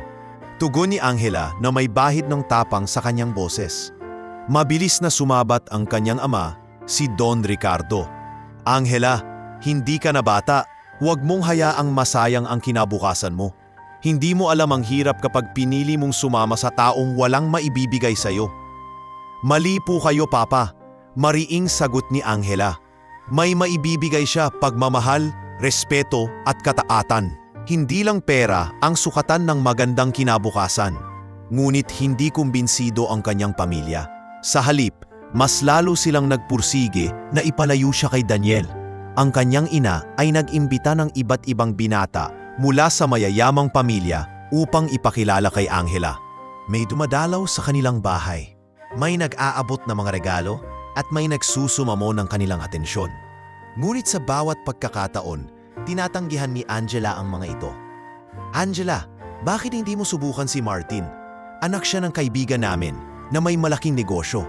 Kaya kanyang bigyan ng buhay na hindi ka mahihirapan. Pangungumbinsi ng kanyang ina. Umiling si Angela. Hindi ko siya mahal, Mama. Huwag ninyo akong pilitin.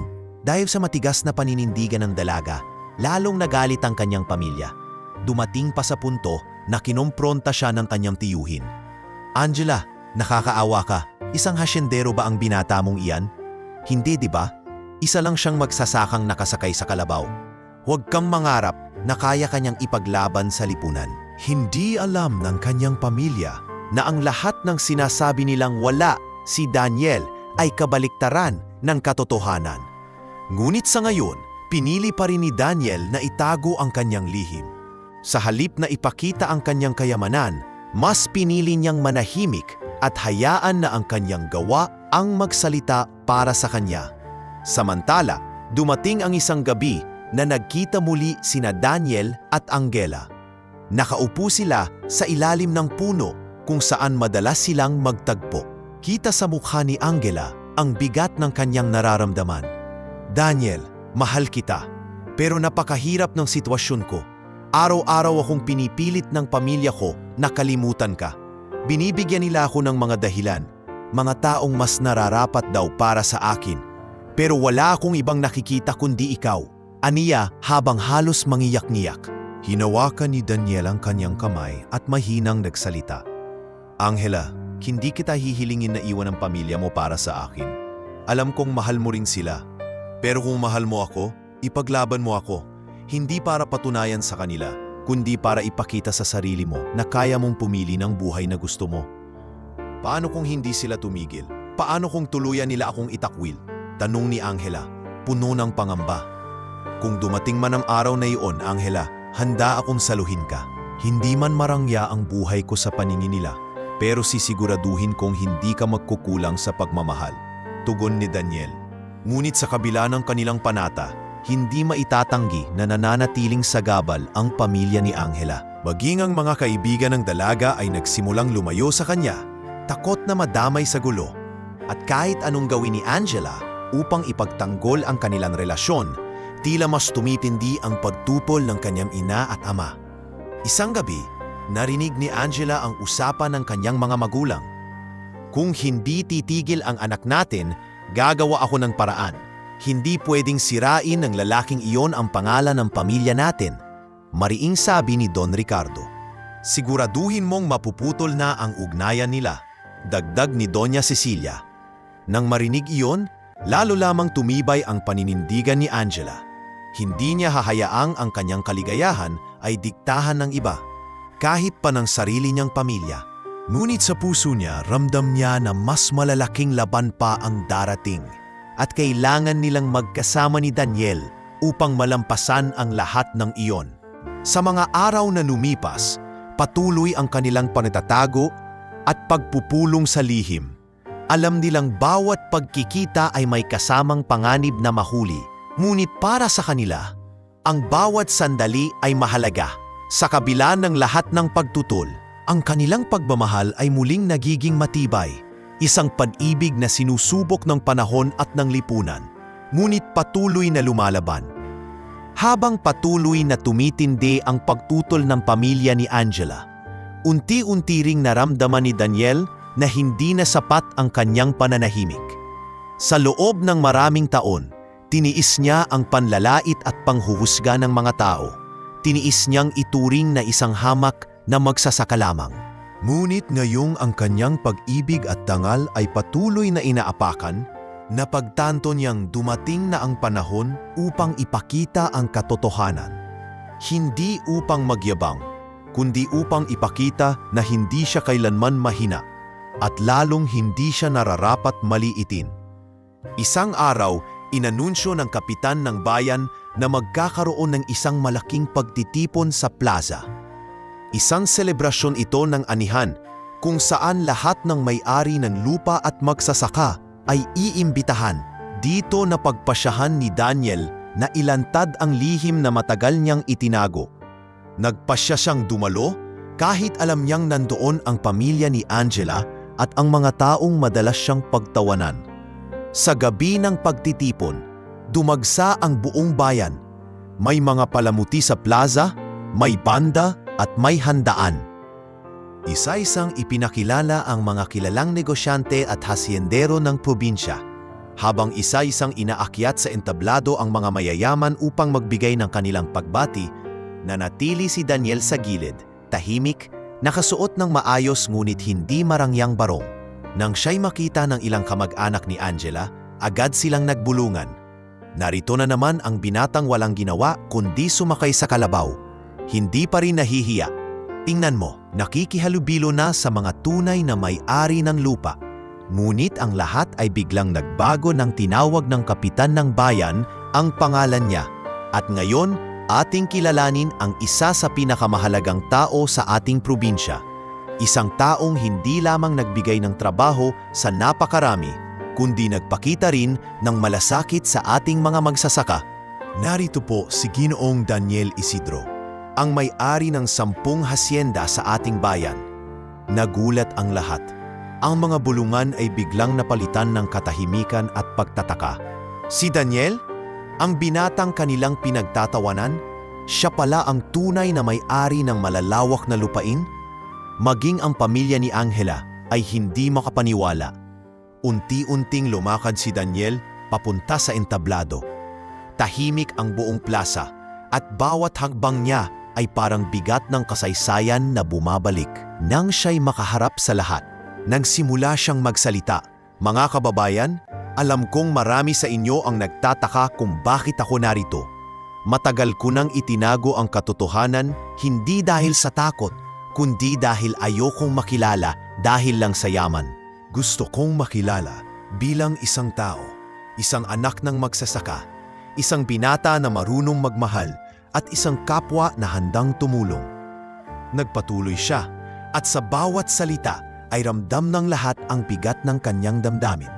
Simula pagkabata, nasanay akong maliitin, pagtawanan at husgahan dahil ako'y nakasakay sa kalabaw.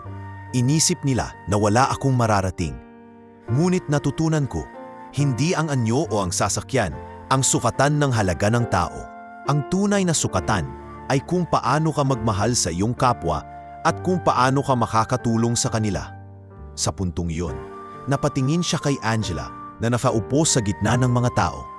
Halata ang pagkagulat at pag-iyak ng dalaga, habang ang kanyang mga magulang ay tila natulala, hindi makapaniwala sa kanilang narinig. Hindi ko kailanman ipinagmalaki ang 10 hasyenda na iniwan ng aking lolo. Dahil alam kong mas mahalagang makita ng mga tao kung sino ako nang hindi nakatingin sa yaman.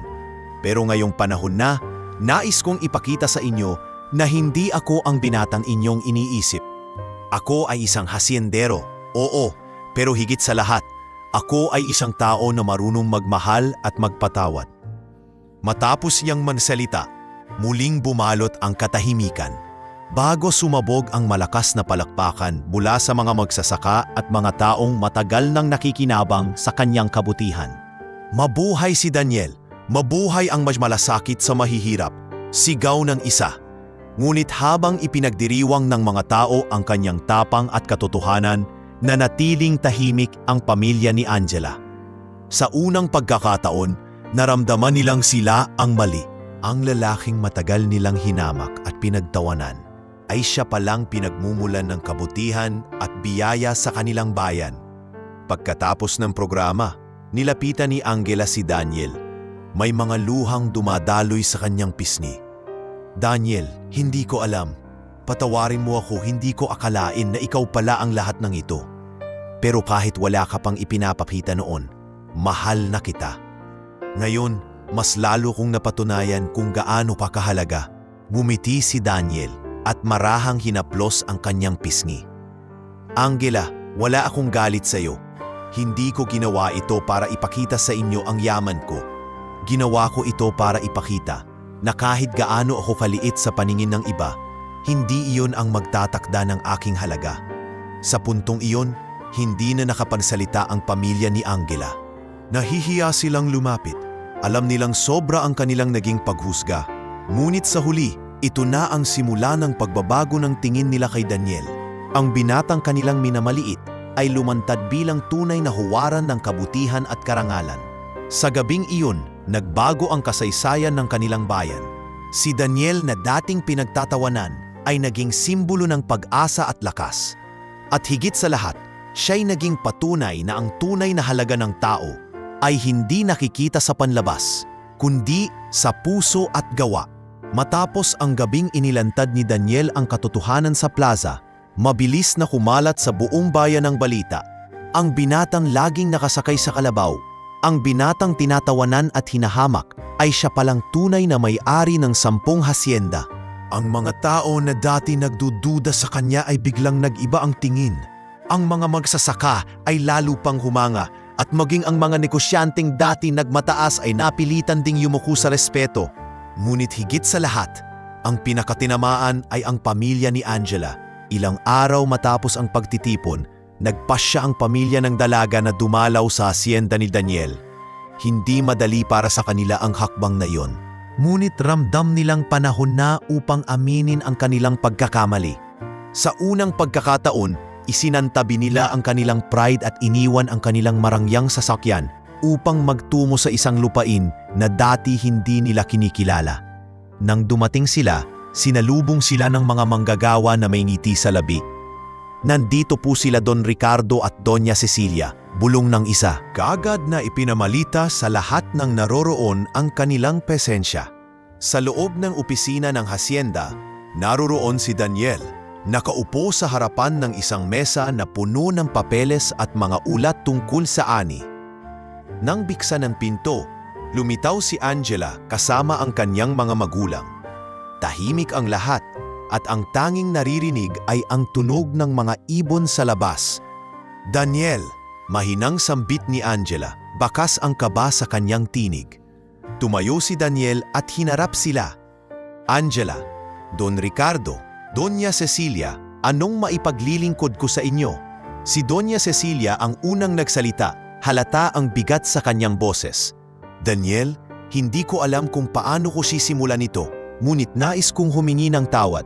Mali ang ginawa namin. Pinagtawanan ka namin, hinamak at pinilit naming ilayo si Angela sa iyo. Hindi namin alam, hindi namin naisip na ikaw pala ang haligi ng mga hasyendang bumubuhay sa napakaraming pamilya dito. Nagpatuloy naman si Don Ricardo. Mahigpit ang kanyang tinig ngunit halatang nagpipigil ng emosyon. Daniel, buong buhay ko ay itinuro sa akin na ang halaga ng tao ay nakabase sa kayamanan at posisyon. Kaya nung una kitang makita, hindi ko nakita ang iyong puso, kundi ang iyong simpleng anyo. Mali ako. At ngayon, nandito kami upang hilingin ang iyong kapatawaran. Tahimik si Daniel. Tinitigan niya ang mag-asawa. Kita sa kanyang mukha ang halong emosyon. Hindi galit, kundi awa at pag-unawa. Ilang sandali siyang nag-isip bago nagsalita.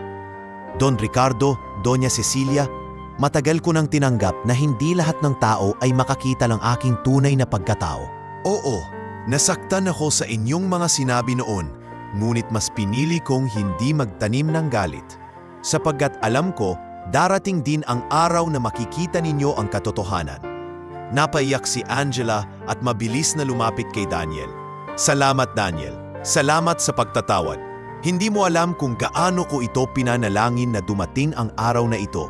Ngayon, wala nang hadlang sa atin. Hinawakan ni Daniel ang kanyang mga kamay at tinitigan siya sa mata. Angela, mahal kita.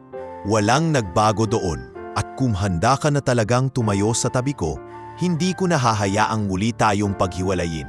Muling nagsalita si Doña Cecilia na yun ay may halong pighati. Daniel, hindi ko inaasahan ang iyong kabaitan. Ang iniisip ko noon ay ang pangalan ng aming pamilya.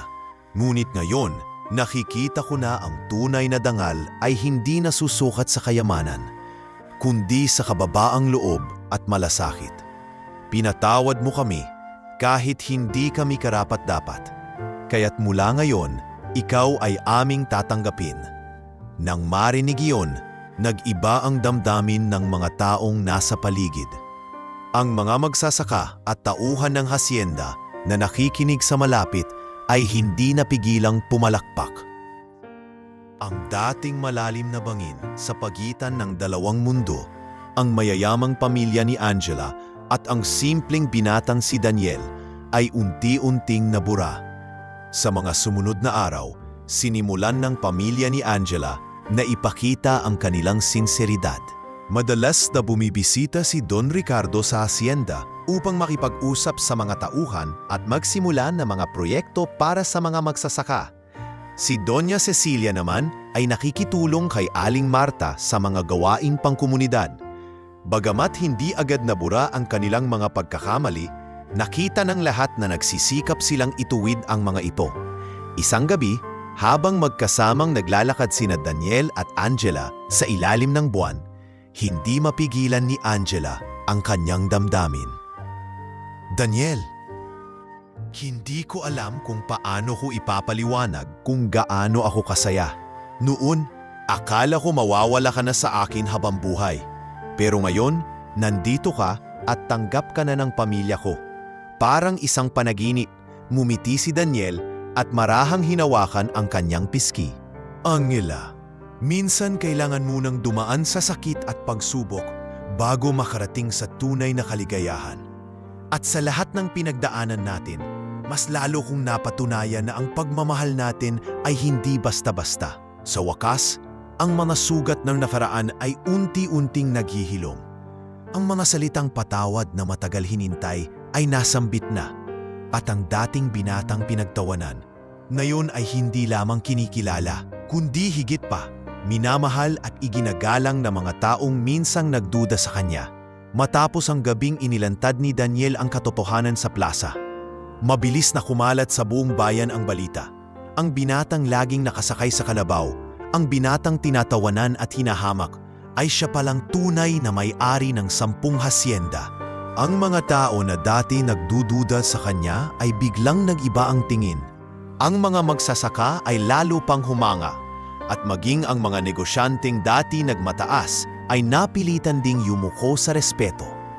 Ngunit higit sa lahat, ang pinakatinamaan ay ang pamilya ni Angela. Ilang araw matapos ang pagtitipon, nagpasya ang pamilya ng dalaga na dumalaw sa hasyenda ni Daniel. Hindi madali para sa kanila ang hakbang na iyon, ngunit ramdam nilang panahon na upang aminin ang kanilang pagkakamali.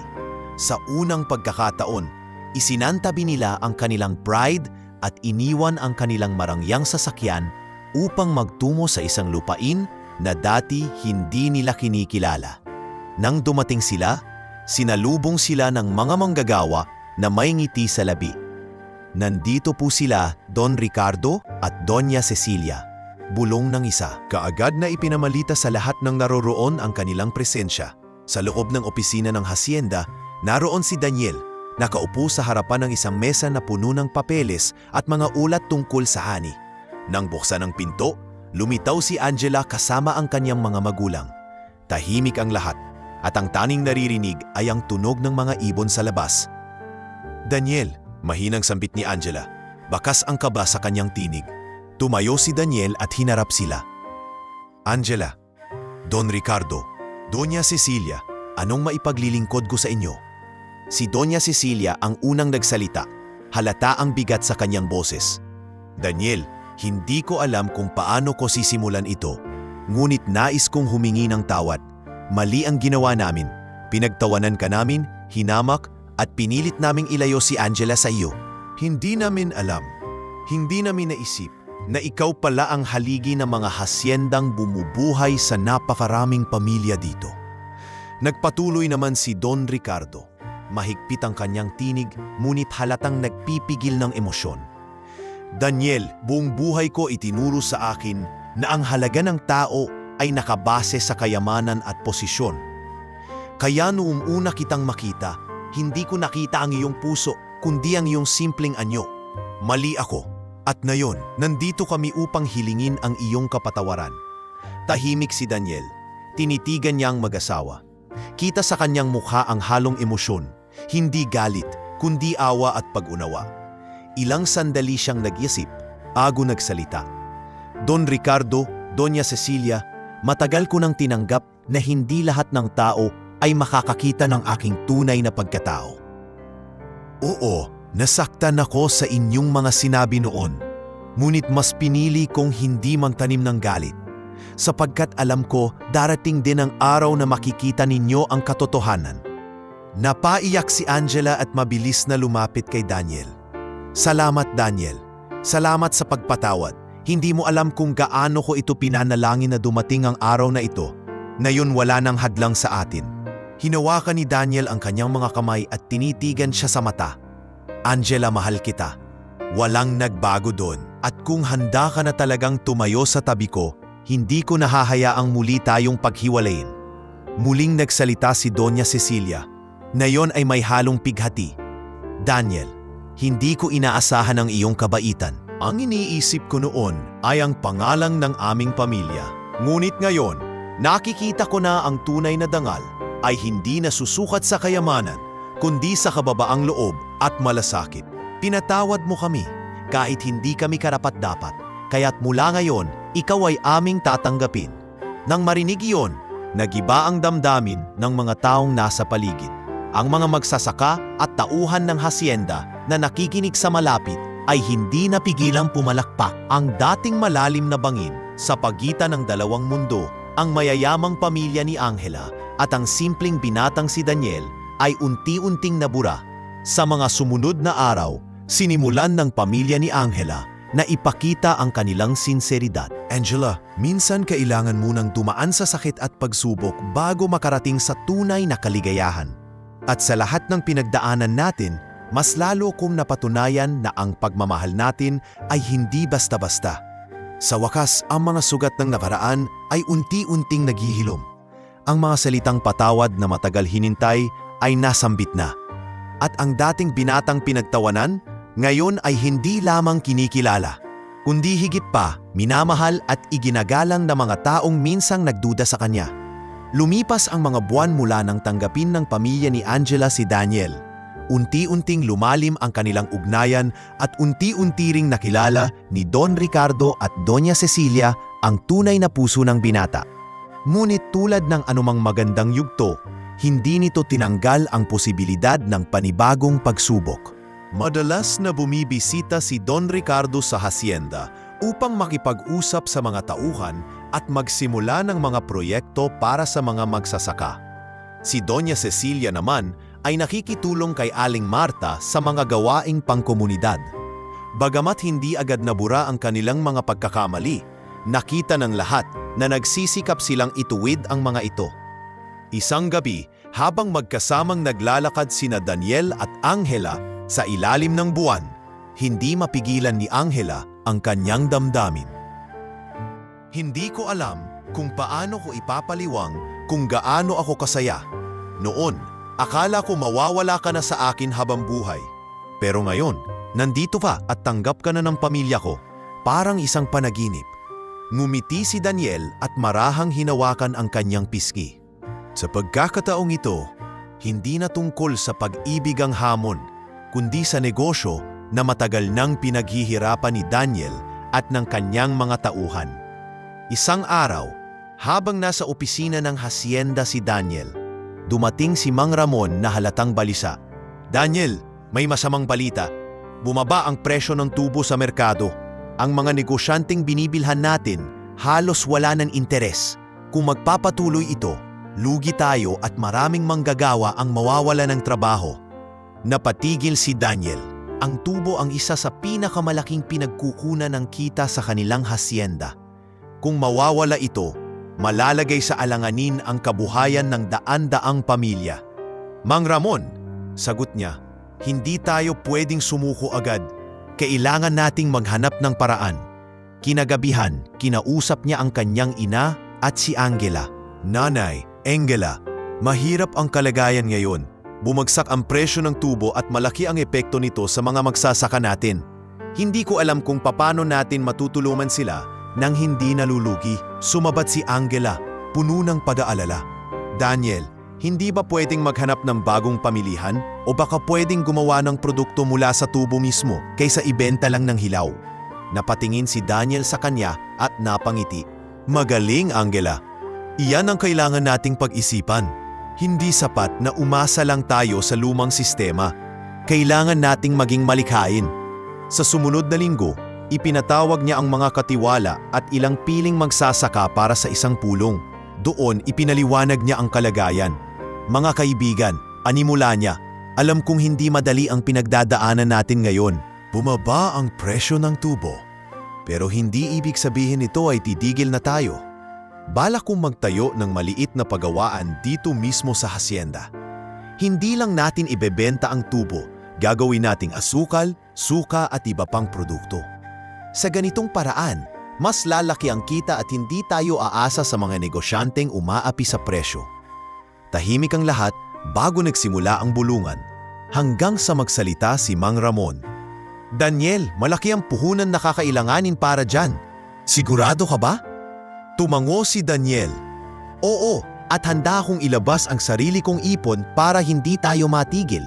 Ang mahalaga, hindi mawawala ng trabaho ang mga pamilya natin. Nag-iba ang ekspresyon ng mga tao. Ang kanilang pag-aalala ay napalitan ng pag-asa. Kung yan ang plano mo, Daniel, susuportahan ka namin, tugon ni Mang Ramon. Habang abala si Daniel sa paghahanda ng bagong proyekto, hindi rin siya nakaligtas sa mga bagong kalaban. Ang ilang mayayamang negosyante sa bayan ay nagsimulang kumilos laban sa kanya. Isa na rito si Martin, ang dating karibal niya kay Angela, na ngayoy isa na ring negosyante. Hindi magtatagumpay si Daniel. Bulong nito sa isang pagpupulong kasama ang iba pang mga ngalakal. Kung papayagan natin siyang makontrol ang produksyon ng asukal dito, tayo ang mawawalan ng kita. Kailangan nating pigilan siya. At kaya nagsimula ang paninira sa ibang anyo. May mga nagkakalat ng tsismis na hindi raw magtatagal ang negosyo ni Daniel. May mga negosyanteng bigla na lamang umatras sa kanilang kasunduan. Pati ang ilang magsasaka ay sinubukang suyuin upang iwan si Daniel at lumipat sa ibang hasyenda. Isang gabi, habang pagod na pagod si Daniel sa pag-aasikaso ng plano, kinausap siya ni Angela. "Daniel, nakikita kong nahihirapan ka. Huwag mong akalain na nag-iisa ka. Nandito ako at kasama mo ako sa laban na ito." Napayakap si Daniel sa kanya. "Salamat, Angela. Kung wala ka, baka sumuko na ako. Pero dahil sa'yo, lalo akong lumalakas." Sa paglipas ng ilang linggo, natapos ang maliit na pagawaan ng asukal sa hasyenda. Hindi ito kasing laki ng mga pabrika sa bayan, ngunit sapat na upang makagawa ng sariling produkto. Unti-unti nilang inilabas ang kanilang mga produkto sa merkado. Asukal na malinis, suka na natural, at iba pang gamit mula sa tubo. Noong una, mabagal ang pagtanggap ng mga tao, ngunit sa tulong ni Angela at ng kanyang pamilya na ngayoy sumusuporta na kay Daniel, nakilala ang mga produkto. Asukal ng hasendero ang naging tatak at hindi nagtagal ay sinimulang bilhin ng mga karatig probinsya. Isang araw, dumalaw si Don Ricardo sa pagawaan. "Daniel, hindi ko inaakala na manatatagumpay agad ito. Dati, akala ko wala kang alam sa negosyo. Pero ngayon, nakikita kong mas marami ka pang nalalaman kaysa sa amin." Ngumiti si Daniel. "Hindi po ito tungkol sa negosyo lamang, Don Ricardo. Ito ay tungkol sa mga taong umaasa sa atin. Kung wala sila, wala rin ako." Sa huli, hindi nagtagumpay ang mga plano ni Martin at ng iba pang negosyante. Sa halip, silang nawalan ng lakas dahil mas pinili ng mga tao ang tapat at malinis na produkto ni Daniel. Lalong tumaas ang respeto ng bayan sa kanya at lalo ring humanga si Angela sa kanyang determinasyon. Ngunit alam ni Daniel na hindi ito ang huling pagsubok. Habang lumalaki ang kanilang negosyo, mas marami ring kalaban ang darating. At sa kanyang puso, ramdam niyang may mas malalaking laban pang darating. Mga laban na susubok hindi lang sa kanyang pagkatao, kundi pati na rin sa kanilang pagmamahalan ni Angela. Lumipas ang maraming buwan mula nang matagumpay na maitayo ni Daniel ang kanilang paggawaan ng asukal at mga produktong mula sa tubo. Sa kabila ng lahat ng balakid at paninira, napatunayan niya na ang malasakit at sipag ay higit pa sa anumang panghahamak. Unti-unti, hindi lamang sa kanilang bayan nakilala ang pangalan ni Daniel, kundi maging sa karatig probinsya. At kasabay ng pag-angat ng kanyang pangalan at negosyo, lalo ring lumalim ang kanyang pagmamahalan nila ni Angela. Isang hapon, habang magkasamang naglalakad sina Daniel at Angela sa gilid ng palayan, biglang huminto si Daniel at tinitigan ang dalaga. Ang kanyang mga mata ay puno ng sinseridad at halatang matagal na niyang pinipigilan ang nais sabihin. "Angela, panimula niya, matagal na kitang mahal. Lahat ng pinagdaanan ko ay mas naging magaan dahil nasa isip kita.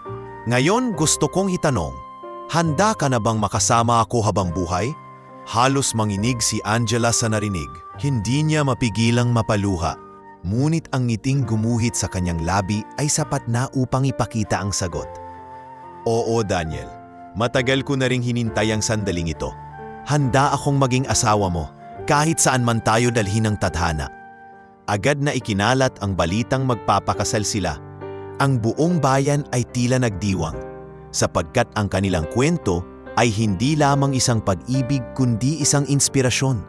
Ang kwento ng binatang minamaliit ngunit bumangon, at ng dalagang handang sumuway sa lahat para sa tunay na pagmamahal. Hindi nagtagal, nagsimula na ang mga paghahanda para sa kasal. Ang simbahan sa bayan ang napiling lugar, at ang buong komunidad ay nag-alay ng kanilang tulong. Ang mga magsasaka ay nagbigay ng ani bilang bahagi ng handaan. Ang mga kababaihan ay nagtahi ng mga dekorasyon, at ang mga kabataan ay nagboluntaryo upang tumulong sa paglilinis ng paligid. Ngunit higit sa lahat, nagpakumbaba ang pamilya ni Angela.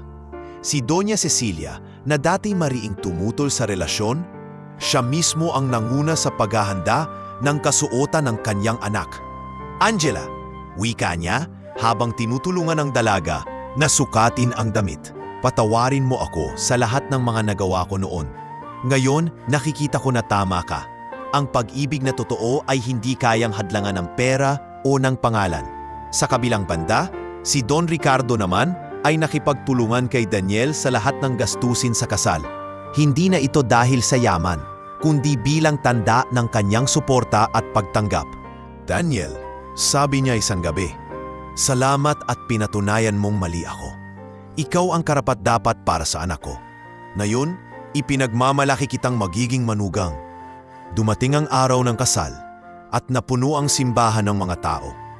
Lahat ng matay nakatuon kay Daniel na nakatayo sa harapan, nakasuot ng simpleng barong, ngunit litaw ang karisma at kababaang loob. Habang tinutugtog ang tugtog ng kasal, pumasok si Angela na nakasuot ng puting bestida, hawak ng anyang ama. Ang bawat hakbang ay tila isang patunay na sa kabila ng lahat ng pagsubok, narating nila ang sandaling ito. Nang magsimula ang seremonya, ang pari ay nagsalita. Ang kasal na ito ay hindi lamang tungkol sa dalawang taong nagmamahalan, kundi tungkol din sa dalawang pamilyang nagkakaisa. Si Daniel, ang binatang minsang minamaliit, at si Angela, ang dalagang minsang pinipigilan, ngayon ay ipinagbubuklod ng Diyos at ng kanilang pag-ibig. Habang binibigkas ni Daniel ang kanyang panata, ramdam ng lahat ang bigat at katapatan ng kanyang mga salita. Angela, pinangako kong mamahalin ka hindi lamang sa panahon ng saya, kundi lalo na sa panahon ng hirap. Hinding-hindi kita iiwan, at sa bawat araw ng aking buhay, ipapakita ko sa iyo na ikaw ang pinakamahalagang biyayang ibinigay sa akin ng Diyos. Sumagot si Angela, ang kanyang tinig ay nanginginig ngunit puno ng damdamin. Daniel, pinili kitang mahalin noon kahit laban sa pamilya ko at pipiliin kitang mahalin araw-araw. Hindi kita iiwan sapagkat alam kong sa tabi mo, kahit anong pagsubok ang dumating, kakayanin natin. Matapos ang mga panata, idineklara sila ng pari bilang mag-asawa. Ang simbahan ay napuno ng palakpakan at ang mga magsasaka, kababayan at maging ang mga mayayamang negosyanteng minsan ay tumutol. Lahat ay sumaksi sa isang pag-iisang hindi lang puso kundi pati ng dalawang mundo. Ang pagtanggap na ito ay hindi lamang tanda ng kanilang kasal, kundi ng pagbabago sa lipunan. Ang dating hadlang na agwat ng Estado ay tuluyan ng nabura sa pamamagitan ng pag-ibig at pagkakaunawaan. Sa pagtapos ng kasal, nagkaroon ng malaking salo-salo sa hasyenda ni Daniel. Doon, nagsama-sama ang lahat ng tao, mayaman man o mahirap, at nagsayawan at nagkantahan. Isang matandang magsasaka ang lumapit kay Daniel at Angela. Anak, sabi niya, ang kasal ninyo ay hindi lamang sa inyong dalawa. Ito ay kasal din ng buong bayan, sapagkat ipinakita ninyong lahat tayo ay pantay-pantay. Sa gabing iyon, habang nakaupo sa harap ng apoy si Daniel at Angela, nakatingin sa bituin, nag-usap sila tungkol sa hinaharap. Ngayon, mag-asawa na tayo, sabi ni Angela. Ano ang susunod na pangarap mo, Daniel? Ngumiti si Daniel at sagot niya, pangarap kong hindi lang tayo ang umangat, kundi ang lahat ng mga taong nasa paligid natin. Pangarap kong makita ang mga anak natin balang araw na ipinagmamalaki na ipinanganak sila sa isang pamilyang marunong magmahal at magbigay. At doon, nagsimula ang isang bagong yugto ng kanilang buhay. Isang buhay na puno ng pag-ibig, pangarap at pagkakaisa. Hindi na sila basta binata at dalaga. Sila na ngayon ay mag-asawang haharap sa mas malalaking laban. Ngunit alam nilang sa piling ng isa't isa, lahat ay malalampasan. Matapos ang kanilang kasal, tuluyan ang nagsimula ang panibagong yugto ng buhay ni Daniel at Angela. Ang kanilang pagsasama ay hindi lamang bunga ng pagmamahalan, kundi ng mga sugat na kanilang napagtagumpayan at ng mga laban na kanilang pinaglaban. Ngayon sa kabila ng masalimuot na nakaraan, Pareho silang may iisang layunin, ang bumuo ng masayang pamilya at ipamana sa kanilang mga magiging anak ang aral ng pag-ibig, kababaang loob at malasakit. Hindi nagtagal na buntis si Angela sa kanilang unang anak. Ang balita ay nagdulot ng matinding tuwa, hindi lamang kay Daniel, kundi sa buong pamilya at bayan. Sa araw na sinabi ito ni Angela, halos hindi makapaniwala si Daniel. "Daniel," bulong ni Angela habang hawak ang kamay ng asawa, "magiging ama ka na." Napatitig si Daniel sa kanya, parang hindi makapaniwala. "Totoo ba to, Angela? Magkakaanak na tayo?" Tumango ang dalaga, luhaan sa tuwa. "Oo, Daniel, at sigurado akong magiging mabuting ama ka." Mula noon, mas lalo pang nagsikap si Daniel sa pamamahala ng kanilang mga hasyenda at negosyo.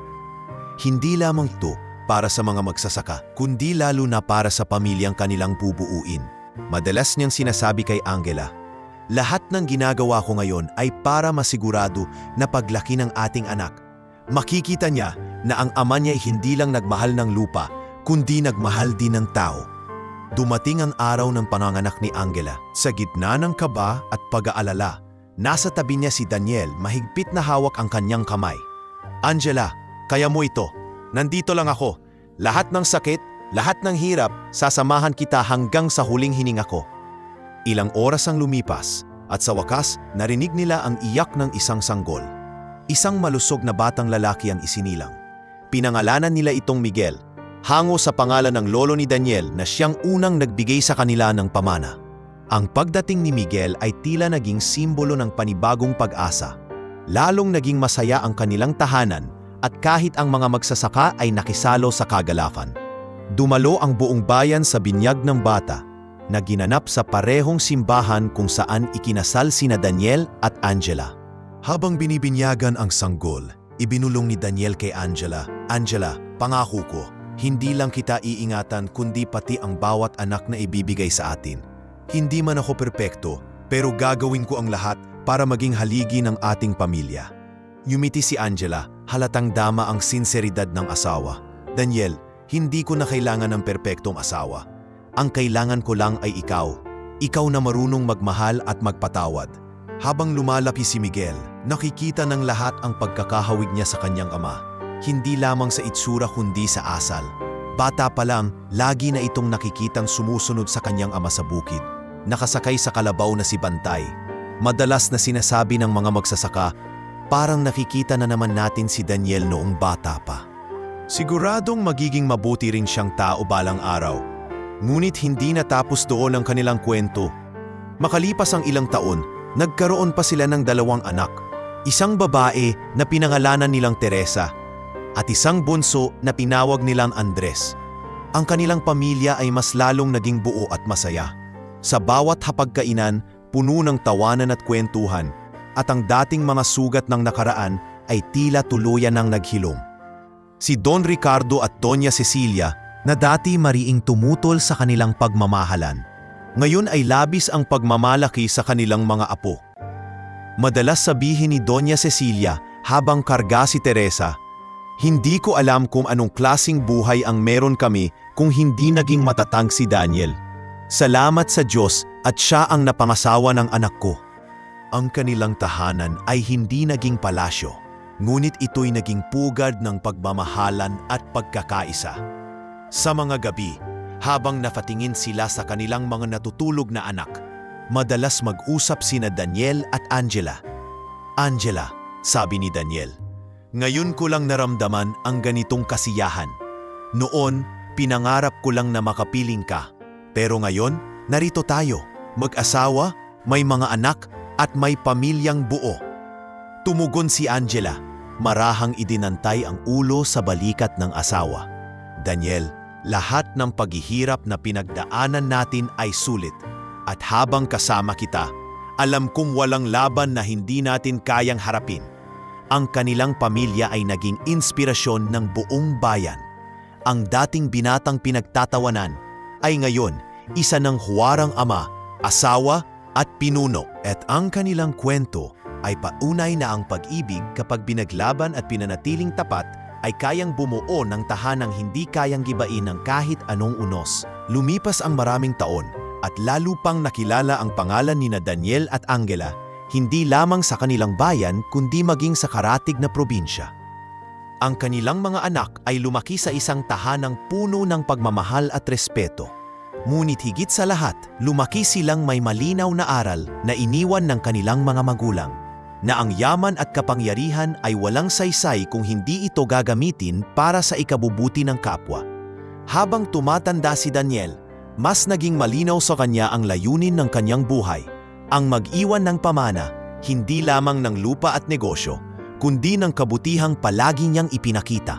Madalas niyang kausapin ang kanyang mga anak sa gabi sa ilalim ng mga bituin upang ipasa ang mga aral ng nakaraan. Miguel, Teresa, Andres, wika niya minsan habang nakaupo silang magkakasama sa balkonahe. Hindi ninyo kailangang maging kagaya ko, pero nais kong tandaan ninyo na ang halaga ng tao ay nasusukat hindi sa kanyang mga pag-aari, kundi sa kanyang kakayahang magmahal at tumulong. Kung mayaman man tayo, hindi ito dahilan para umangat tayo sa iba. Ang tunay na kayamanan ay ang respeto at tiwala ng mga tao. Nakatingin sa kanya si Miguel, ang panganay, na ngayoy nasa 8 edad na. Tatay, paano kung dumating ang oras na subukan akong husgahan ng iba, kagaya ng ginawa nila sa inyo noon?